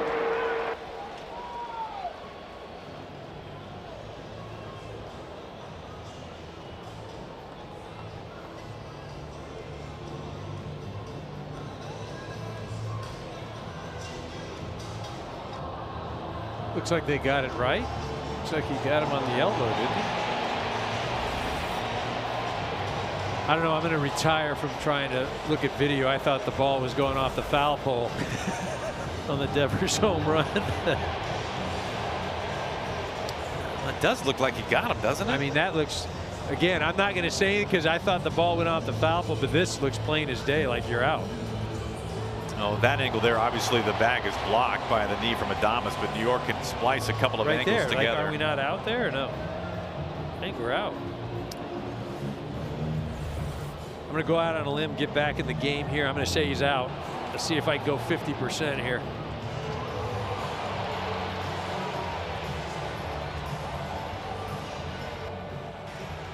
Raley was off of the very first pitch that Hinches threw. Mariners trying to make something happen here. Let's find out. The call on the field is confirmed. The runner is out. Seattle loses its challenge. So that's how the 7th ends. The game has been flipped, though. Cole Young, after the Mariners had nothing going, a game-tying 3-run home run. Logan Webb frustrated. His night ends in the 7th, beginning the 8th inning, all tied at 3. Edward Bizzardo is on the pitch now for the Mariners. He's got the 8th. Casey Schmidt leads it off and looks at a fastball for a strike.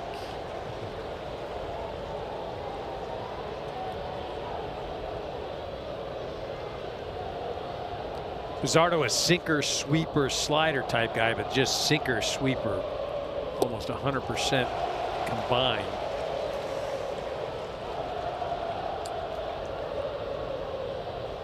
Part of the Venezuela squad that won the WBC this year. Cole Young tying the game up with that 3-run homer.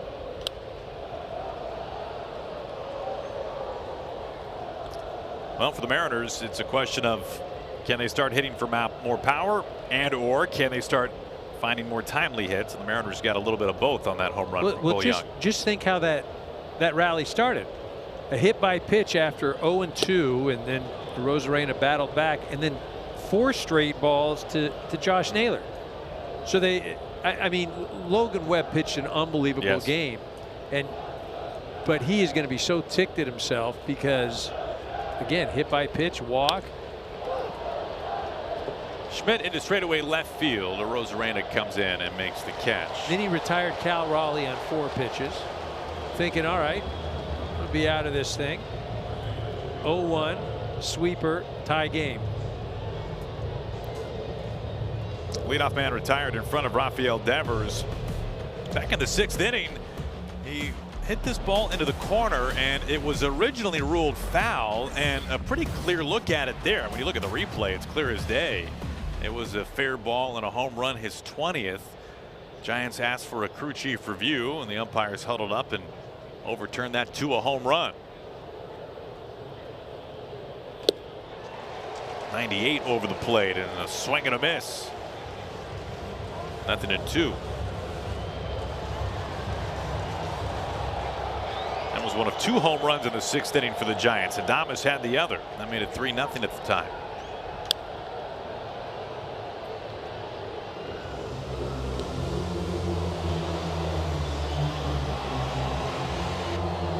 It's been almost nothing but strikes so far from Bizzardo here in this 8th inning.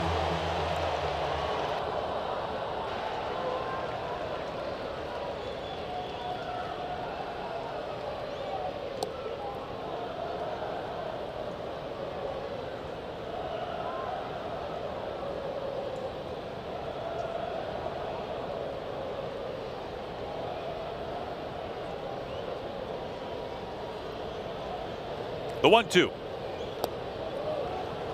Evens the count.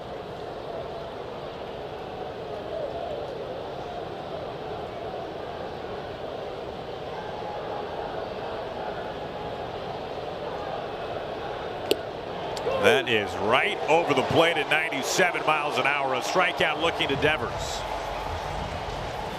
Well, that's that sinker thrown at the left-hander's front hip. Devers just freezes. This thing just comes right back over the inner part of the plate.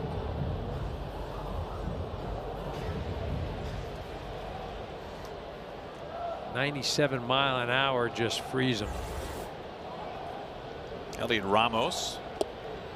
He takes a strike.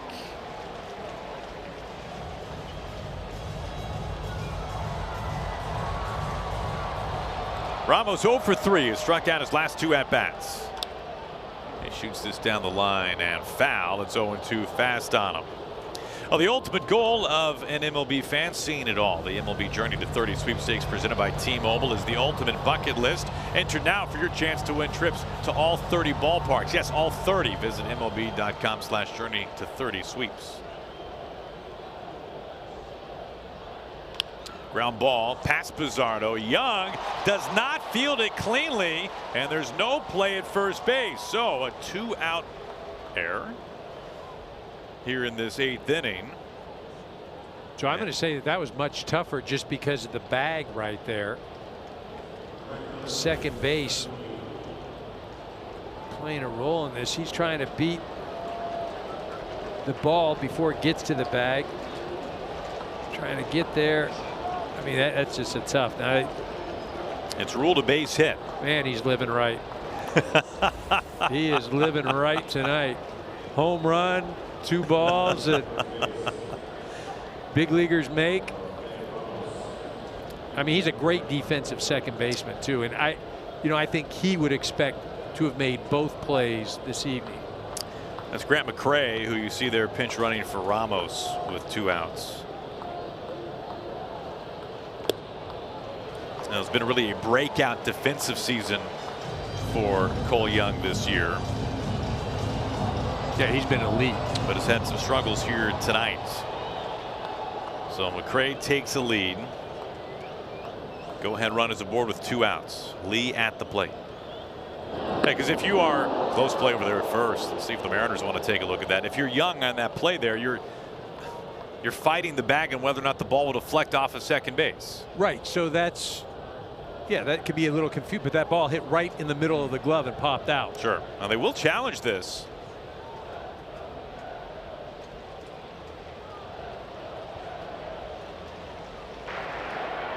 The ruling on the field is the runner was safe on the pickoff. This will be a crew chief review. So the Mariners play is under review. The Mariners, who lost the challenge, have requested that this be looked at.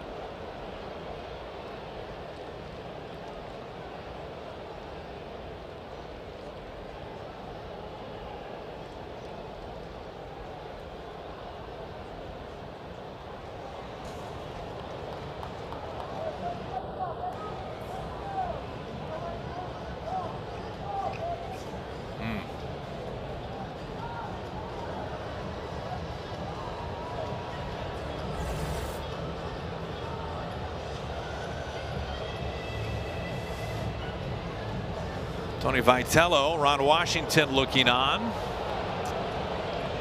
Boy, that is close.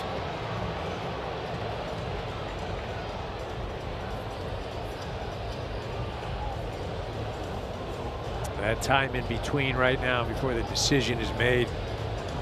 You're the youngster out there at first base. It's just come into pinch run. The call of safe stands after the crew chief review.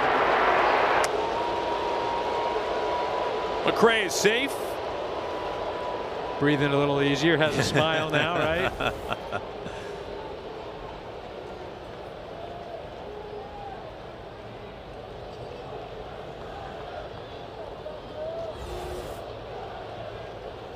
Two outs, go ahead run still at first base for Jung-Hoo Lee.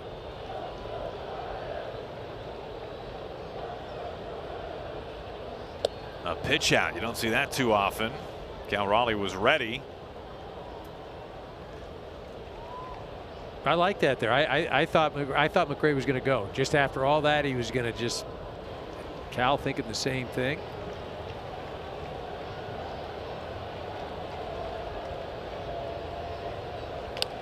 Fights this off. Crawford in on the grass. Slings over to first base. And that 2-out infield base hit does no damage to the Mariners. Mariners and the Giants tied going to the bottom of the 8th. We saw Grant McRae take over as a pinch runner. He remains in the game and is in left field for Ramos.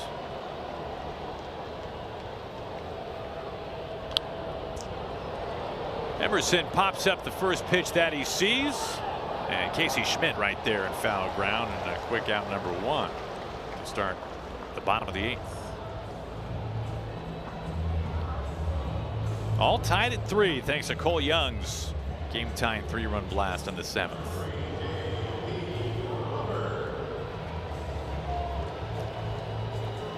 Well, it'll be interesting to see how this one plays out from here. Mariners have a pretty clear bullpen advantage over the Giants. Giants, the back end of their bullpen is pretty fuzzy in terms of where to go, playing essentially just matchups.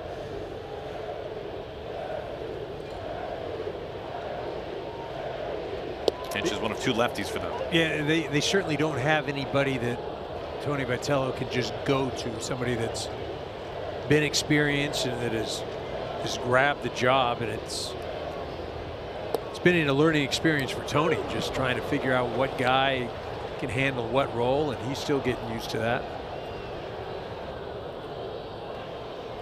But again, been a real issue for the Giants this year.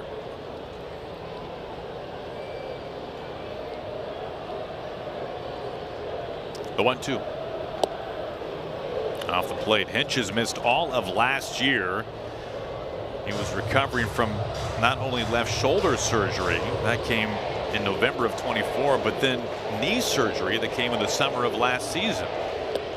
He's had to battle back from a couple of procedures. 3-2.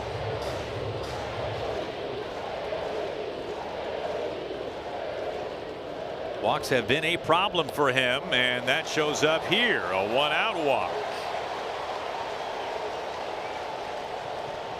Go-ahead run is aboard for the Mariners in front of Julio Rodriguez.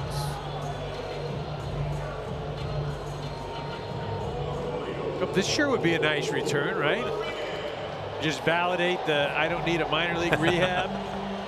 Traject machine is outstanding. A few flips in the cage, ready to roll. 1 out, 1 on. He pulls this down the line and foul. Rodriguez activated today off the concussion IL. Last played in a game on July 2nd. DHing tonight for the Mariners.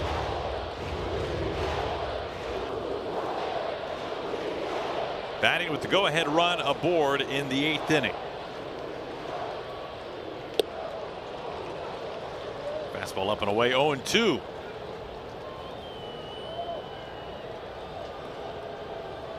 Third at bat, last 2 he saw a total of 6 pitches, all strikes.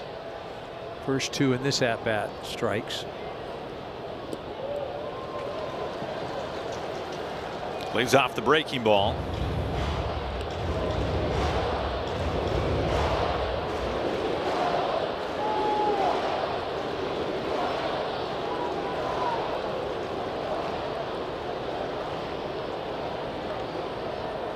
One, 2. Very close. Giants have 1 challenge remaining. Mariners have both of theirs. That could come in key late in this game. Tied. Crawford will lead at first base. Strike 3 called on the corner. Rodriguez is challenging. The batter is challenging the strike 3. I don't think he's going to like it, but it's a good time to challenge. It's absolutely a right time. And it's very much a strike. The batter is out. Seattle has 1 challenge remaining. They do have 1 left. That's out number 2 here in the 8th inning. And a really well located pitch by Hinches. Good use of the challenge, though, by Rodriguez. I mean, that's absolutely the time to do it.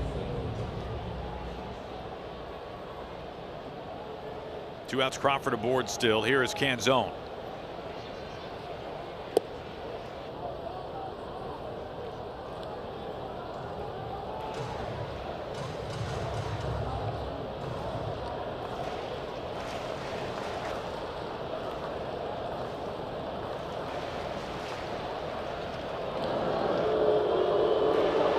Bullpen is back up for Tony Vitello.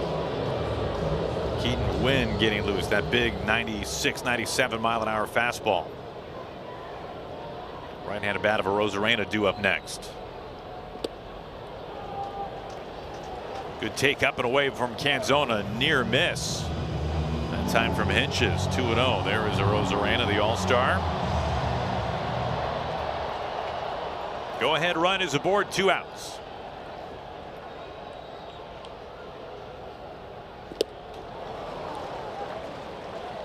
Two and one.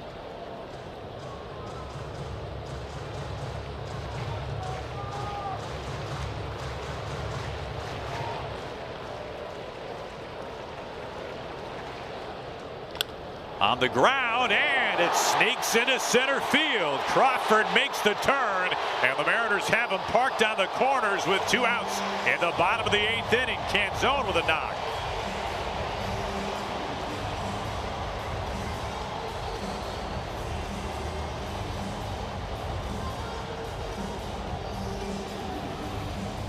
Little lefty on lefty, and earlier in the year he wasn't getting an opportunity at all, and does a nice job, and again gives the Mariners another opportunity to hit with runners in scoring position.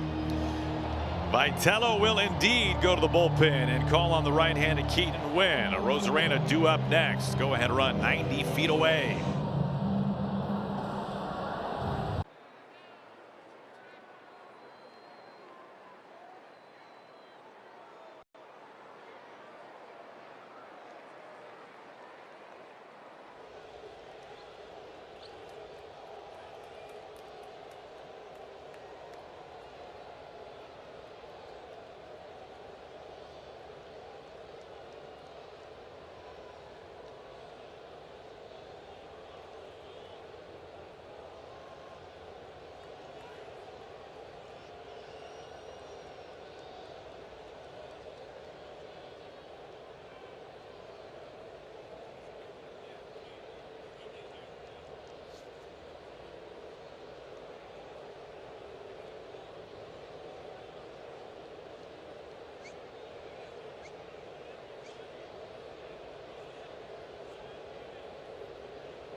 Throwing righty, Keaton Winn takes over for what is now the biggest at-bat of the game so far. 2 outs, runners on the corners, facing All-Star Randy Arozarena, trying to put the Mariners in front. And he takes what is called a ball, or pardon me, a strike. It looked a touch high.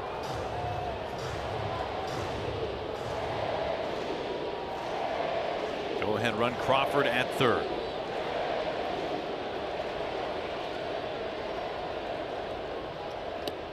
Off the plate.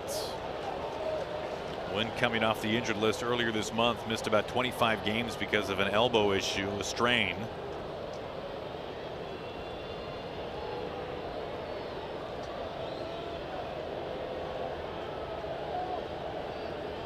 One makes it 1-2. Went after him right there with the splitter. He throws that about 50% of the time. Had a pitch to hit there up in the zone. He has been so good at staying off the barrel. Soft contact specialist. Keaton Winn this year. 1-2.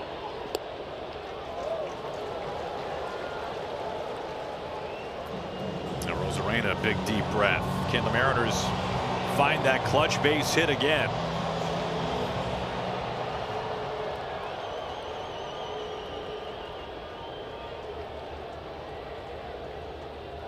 On a 2-2. It hit him. And looked like Susac was signaling that that hit the bat, possibly.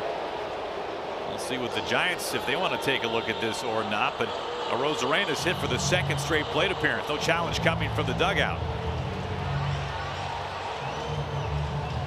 Arozarena, in his last at bat, was down 0-2, ended up getting hit by a pitch. This one, he's down 1-2. Comes back and gets hit by a pitch. Got the arm guard, got a flush there.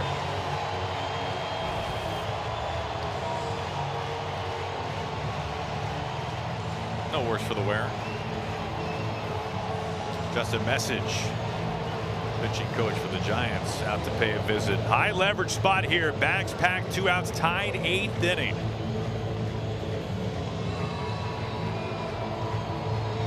All right, what are you thinking right now if you're Josh Naylor? I'm up there, I'm seeing a pitch because I don't feel like Wynn is the type of guy that if I give him a strike that I'm done with the at bat.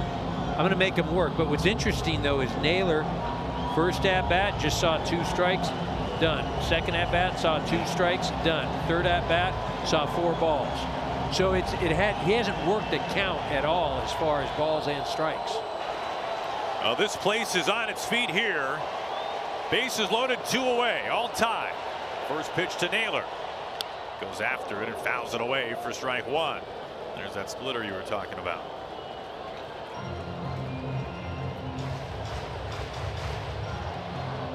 Base hit gives the Mariners the lead. They can turn it over to Andres Munoz in the 9th. Mariners have climbed back into this game. A chance to take the lead. 0-2 in swing mode. I mean, this is just followed suit with all of his at-bats this evening. It's either all balls or all strikes. He has not had a ball strike count at all yet. Time called. Mariners have Crawford at third. Canzone, the runner at second base, and Arozarena just hit by a pitch, a lead at first.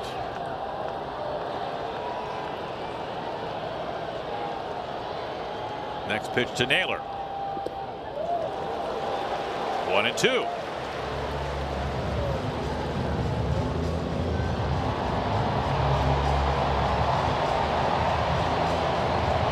Now Wynn has been thrown into the pressure cooker here. 40,000 plus on their feet. The 1-2. Evens the count. Takes low again. It's a great take by Naylor. That thing started in the zone and dove out. That was that splitter again. Really an excellent take by Josh. Naylor trying to put the Mariners in front for the first time. Here it comes. On the ground. Arise has it under first base. Wynn comes out of the Giants bullpen and douses the Flames. He keeps this game tied going to the 9th.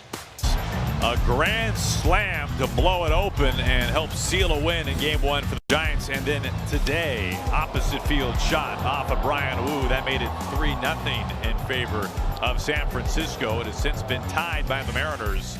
It's Adames to lead things off against the Mariners closer Andres Munoz.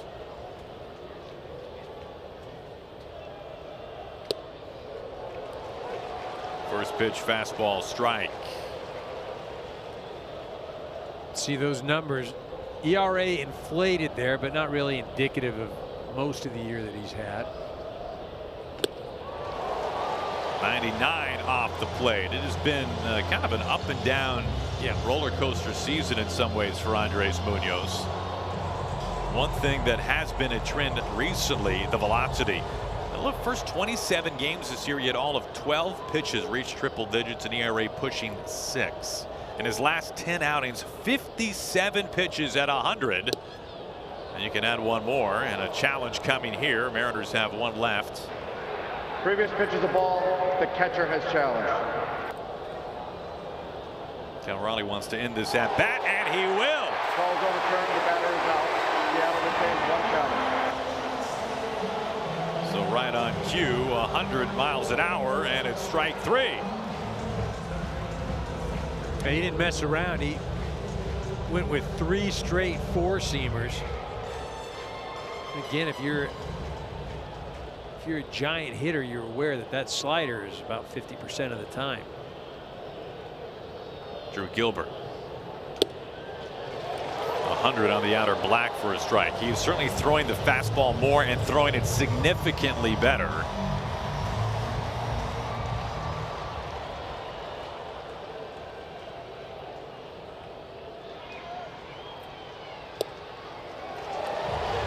At the knees, 0-2.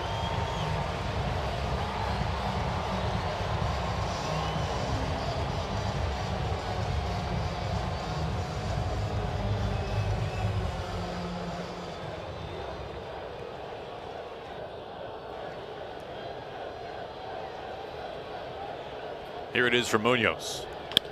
In play. Cole Young has it knee high. A little lob to first. 2 up and 2 down.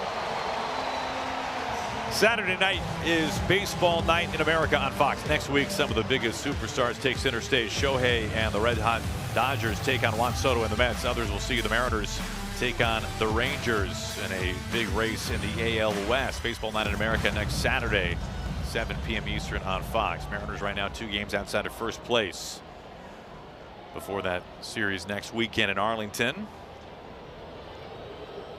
Susak jammed at 101. 7 pitches this inning. All 4-seam fastballs, all strikes.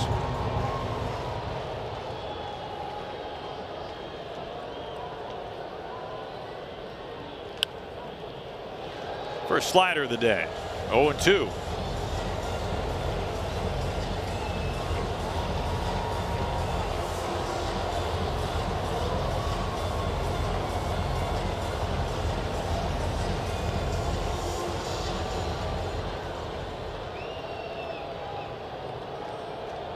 Two outs, nobody on an 0-2. 101 center cut, lock him up. Some pure nitro gas from Munoz. Tires aside in the bullpen for the Giants, all tied up. He will face Cal Raleigh to begin the bottom of the 9th inning. And the big man here loves to drop that back foot slider on the right-handed hitters. He'll also throw that sinker.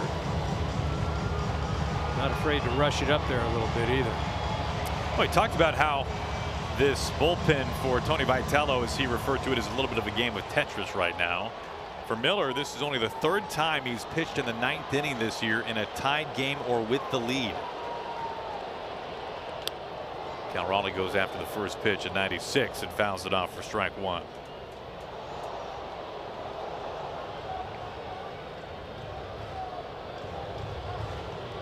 Two career walk-off home runs for Cal Raleigh. Both have come as a lefty. 0-2. Switch hitting catcher falls behind.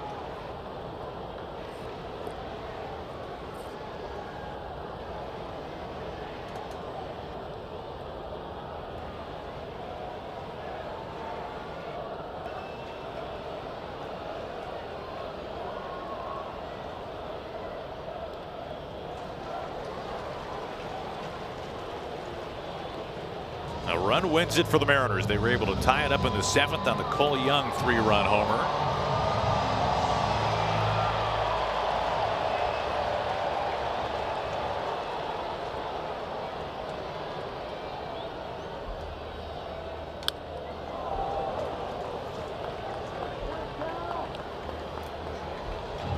Gets him to expand. Cole Young waiting on deck. Man of the evening. Mariners have 3 hits. He has 2 of them, and that big 3-run home run.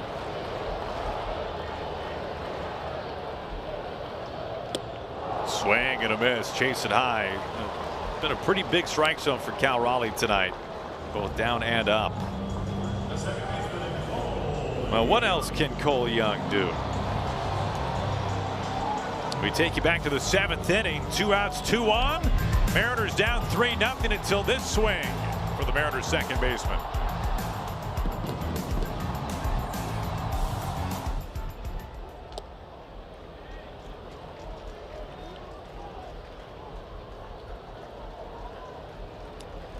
Garver getting set to pinch hit. He would bat next. Batting for Raley.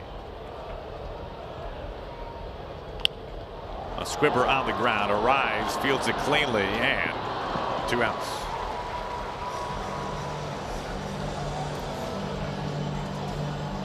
Now Dan Wilson trying to win it here with one big swing from his backup catcher.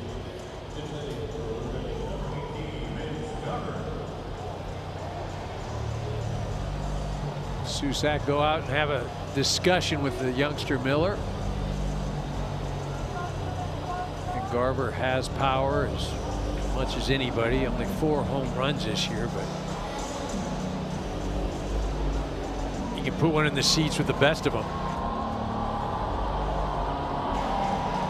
He's up there doing one thing. He's not looking to just get on base. He's looking to end it.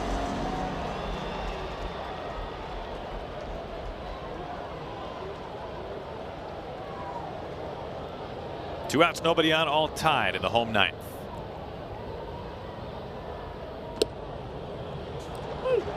That is a strike called off the plate.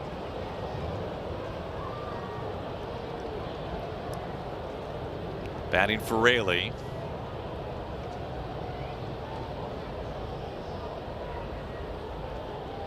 The last pinch hit walk-off home run in Mariners franchise history is one of the most memorable home runs in franchise history. It was on September 30th of 2022. It was the walk-off winner from Cal Raleigh to break a 2-decade-long playoff drought for the Mariners.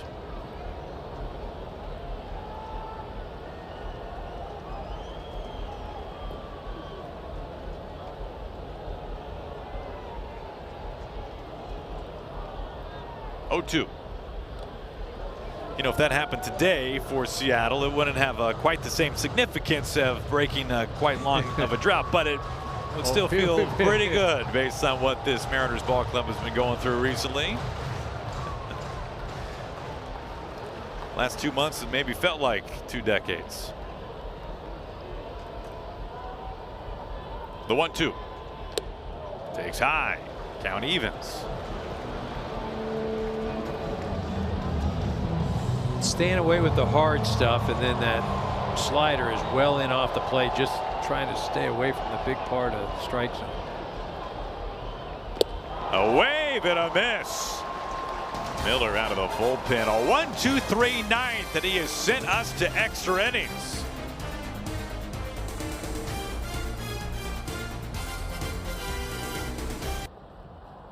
Ball night in America here inside T-Mobile Park. Some changes on both sides. Victor Robles takes over in center field. Dan Wilson hit for his center fielder Luke Raley. Rodriguez is back but is DHing tonight, so Robles in center. Ferrer, the new pitcher, up on the mound. Sinker about 98 miles an hour, throws out about 70% of the time, and changeup, little slider as well. Oh boy, that one almost found the backstop. They have gone to the bench, the Giants that is. They have brought on a pinch runner for the automatic runner. It would be their catcher Daniel Susac, but instead a speed upgrade, Christian Koss takes over there, and the Giants are in a unique position where they have 3 catchers on this roster.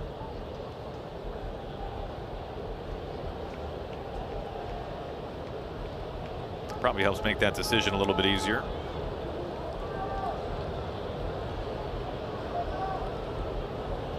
Top of the order, Luis Arraez leading things off. 2-0. Giants in a little better spot as far as a lineup is concerned.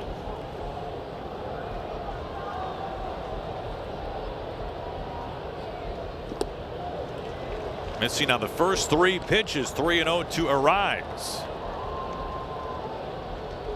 Well, you know this, he's going to put it in play unless he walks, which he doesn't do that very often.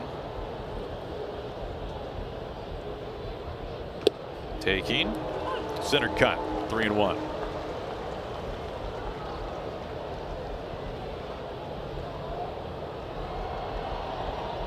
Power of Eldridge on deck, then Schmidt. Big bats coming up for San Francisco. 3-1. On the ground, Emerson able to get to it, pop up, and throw a missile to first base. That is a dynamite play by the 20-year-old of the Mariners. 92 miles an hour off the bat. Emerson does a great job arranging to his right. Gets up and makes a heck of a throw. Everything on it. Wow. Runner not able to advance. Eldridge looks at a strike. Possible game-changing play there from Cole Emerson.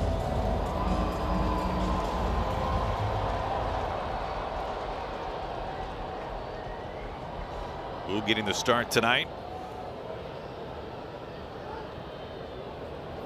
Enjoying maybe an extra inning smoothie. Is that what that is? Well, he pitched very well today. Mariners able to tie it up. He does not go. 1-1. Eldridge has had a good night. He has walked and singled twice.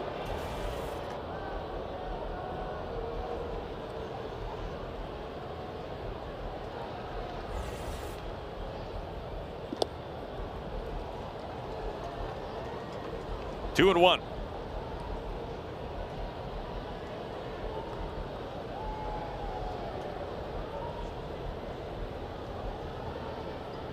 Koss running at second base. A win tonight for the Giants, and they would win the series. It would also give them their longest win streak of the year. It would be 4 in a row. They would have a chance for a sweep tomorrow behind the former Mariner Robbie Ray.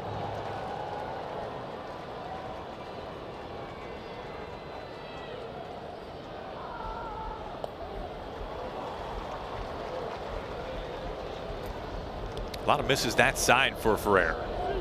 Yeah, flying open a little bit or pulling that ball. Back-to-back 3-ball counts. To center field, Robles is over there to make the catch, and Koss has to stay put. 2 down. Giants unable to move the runner into third base. 2 away. Koss stays anchored at second. Well, and that's where that play by Emerson looms even larger. Not only retiring a rise, but preventing the runner from getting to third, where he would have scored on a sac fly.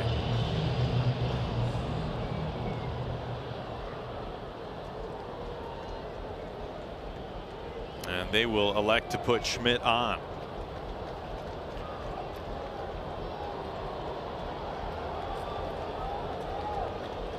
Now Schmidt with 19 home runs, having a career year, right-handed bat.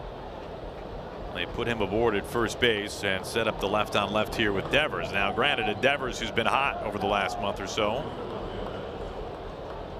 but a platoon advantage here for the Mariners and Ferrer. Strike 1. Back in the 6th inning, a home run that looms pretty large right now. A home run that was initially called a foul ball. Giants asked for a review, and it turned out to be a home run. Quickly 0-2 locates that heater. Back-to-back fastballs to Devers. Schmidt at first.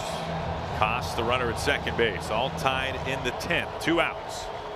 The 0-2. Chops at this. Crawford has it in foul ground. He sidesteps to third just in case, but it's ruled foul.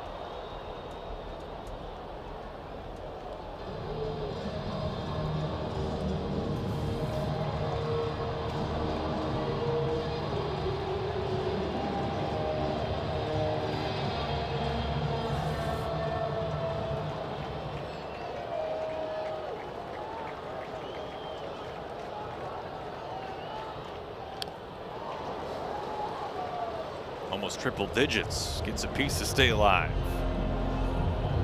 Now this is the end of the leverage arms for the Mariners. Spire, Bizzardo, Munoz, and now Ferrer.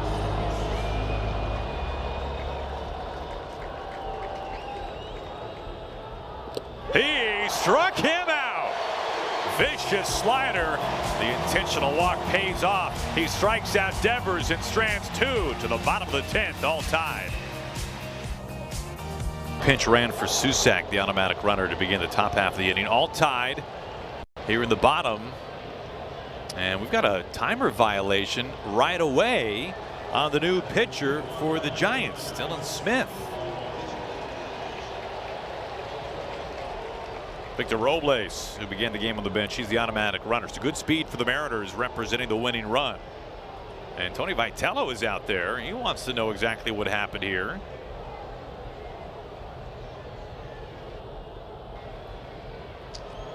Not much of an argument there from the first-year skipper of the Giants. So 1-0 the count to Colt Emerson.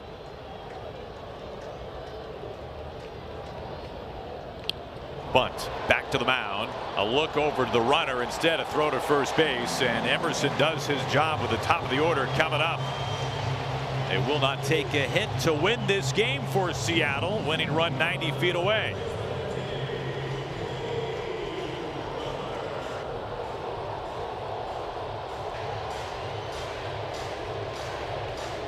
Crawford a chance to win it. I mean, they could do back-to-back bunts, send everybody home. Infield is in all the way around.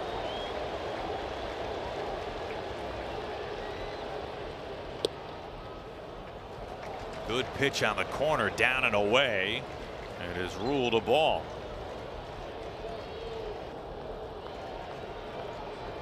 Robles at third, winning run.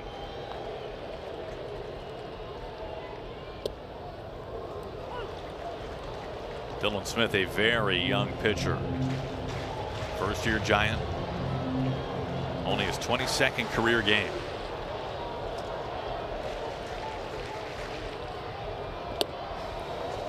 That one took off on him. 2-1. J.P. Crawford has authored 8 walk-off wins in his career, tied for the most in franchise history.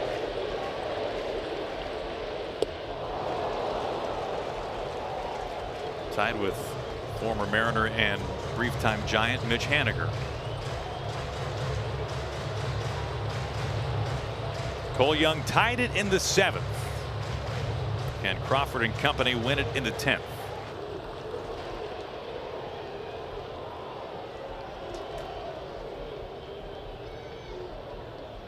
Two.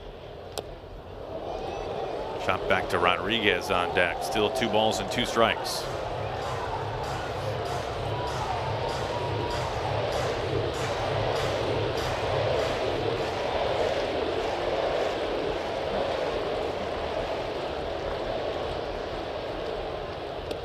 Full count.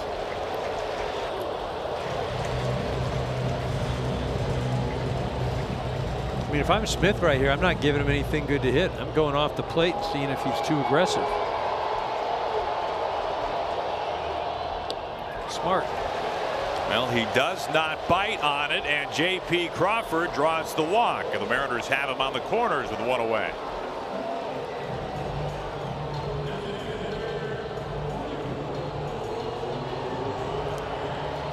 What a return this could be for Julio Rodriguez, activated today off the concussion IL, playing for the first time since July the 2nd, and a chance to win it. Infield in, runners on the corners. Swing and a miss. Breaking ball down and away.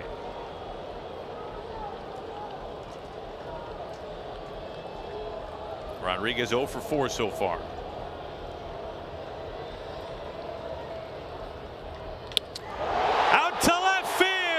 Julio Rodriguez will win this game for the Mariners, fresh off the injured list. It's a 10-inning walk-off win for Seattle. They take down the Giants 4-3.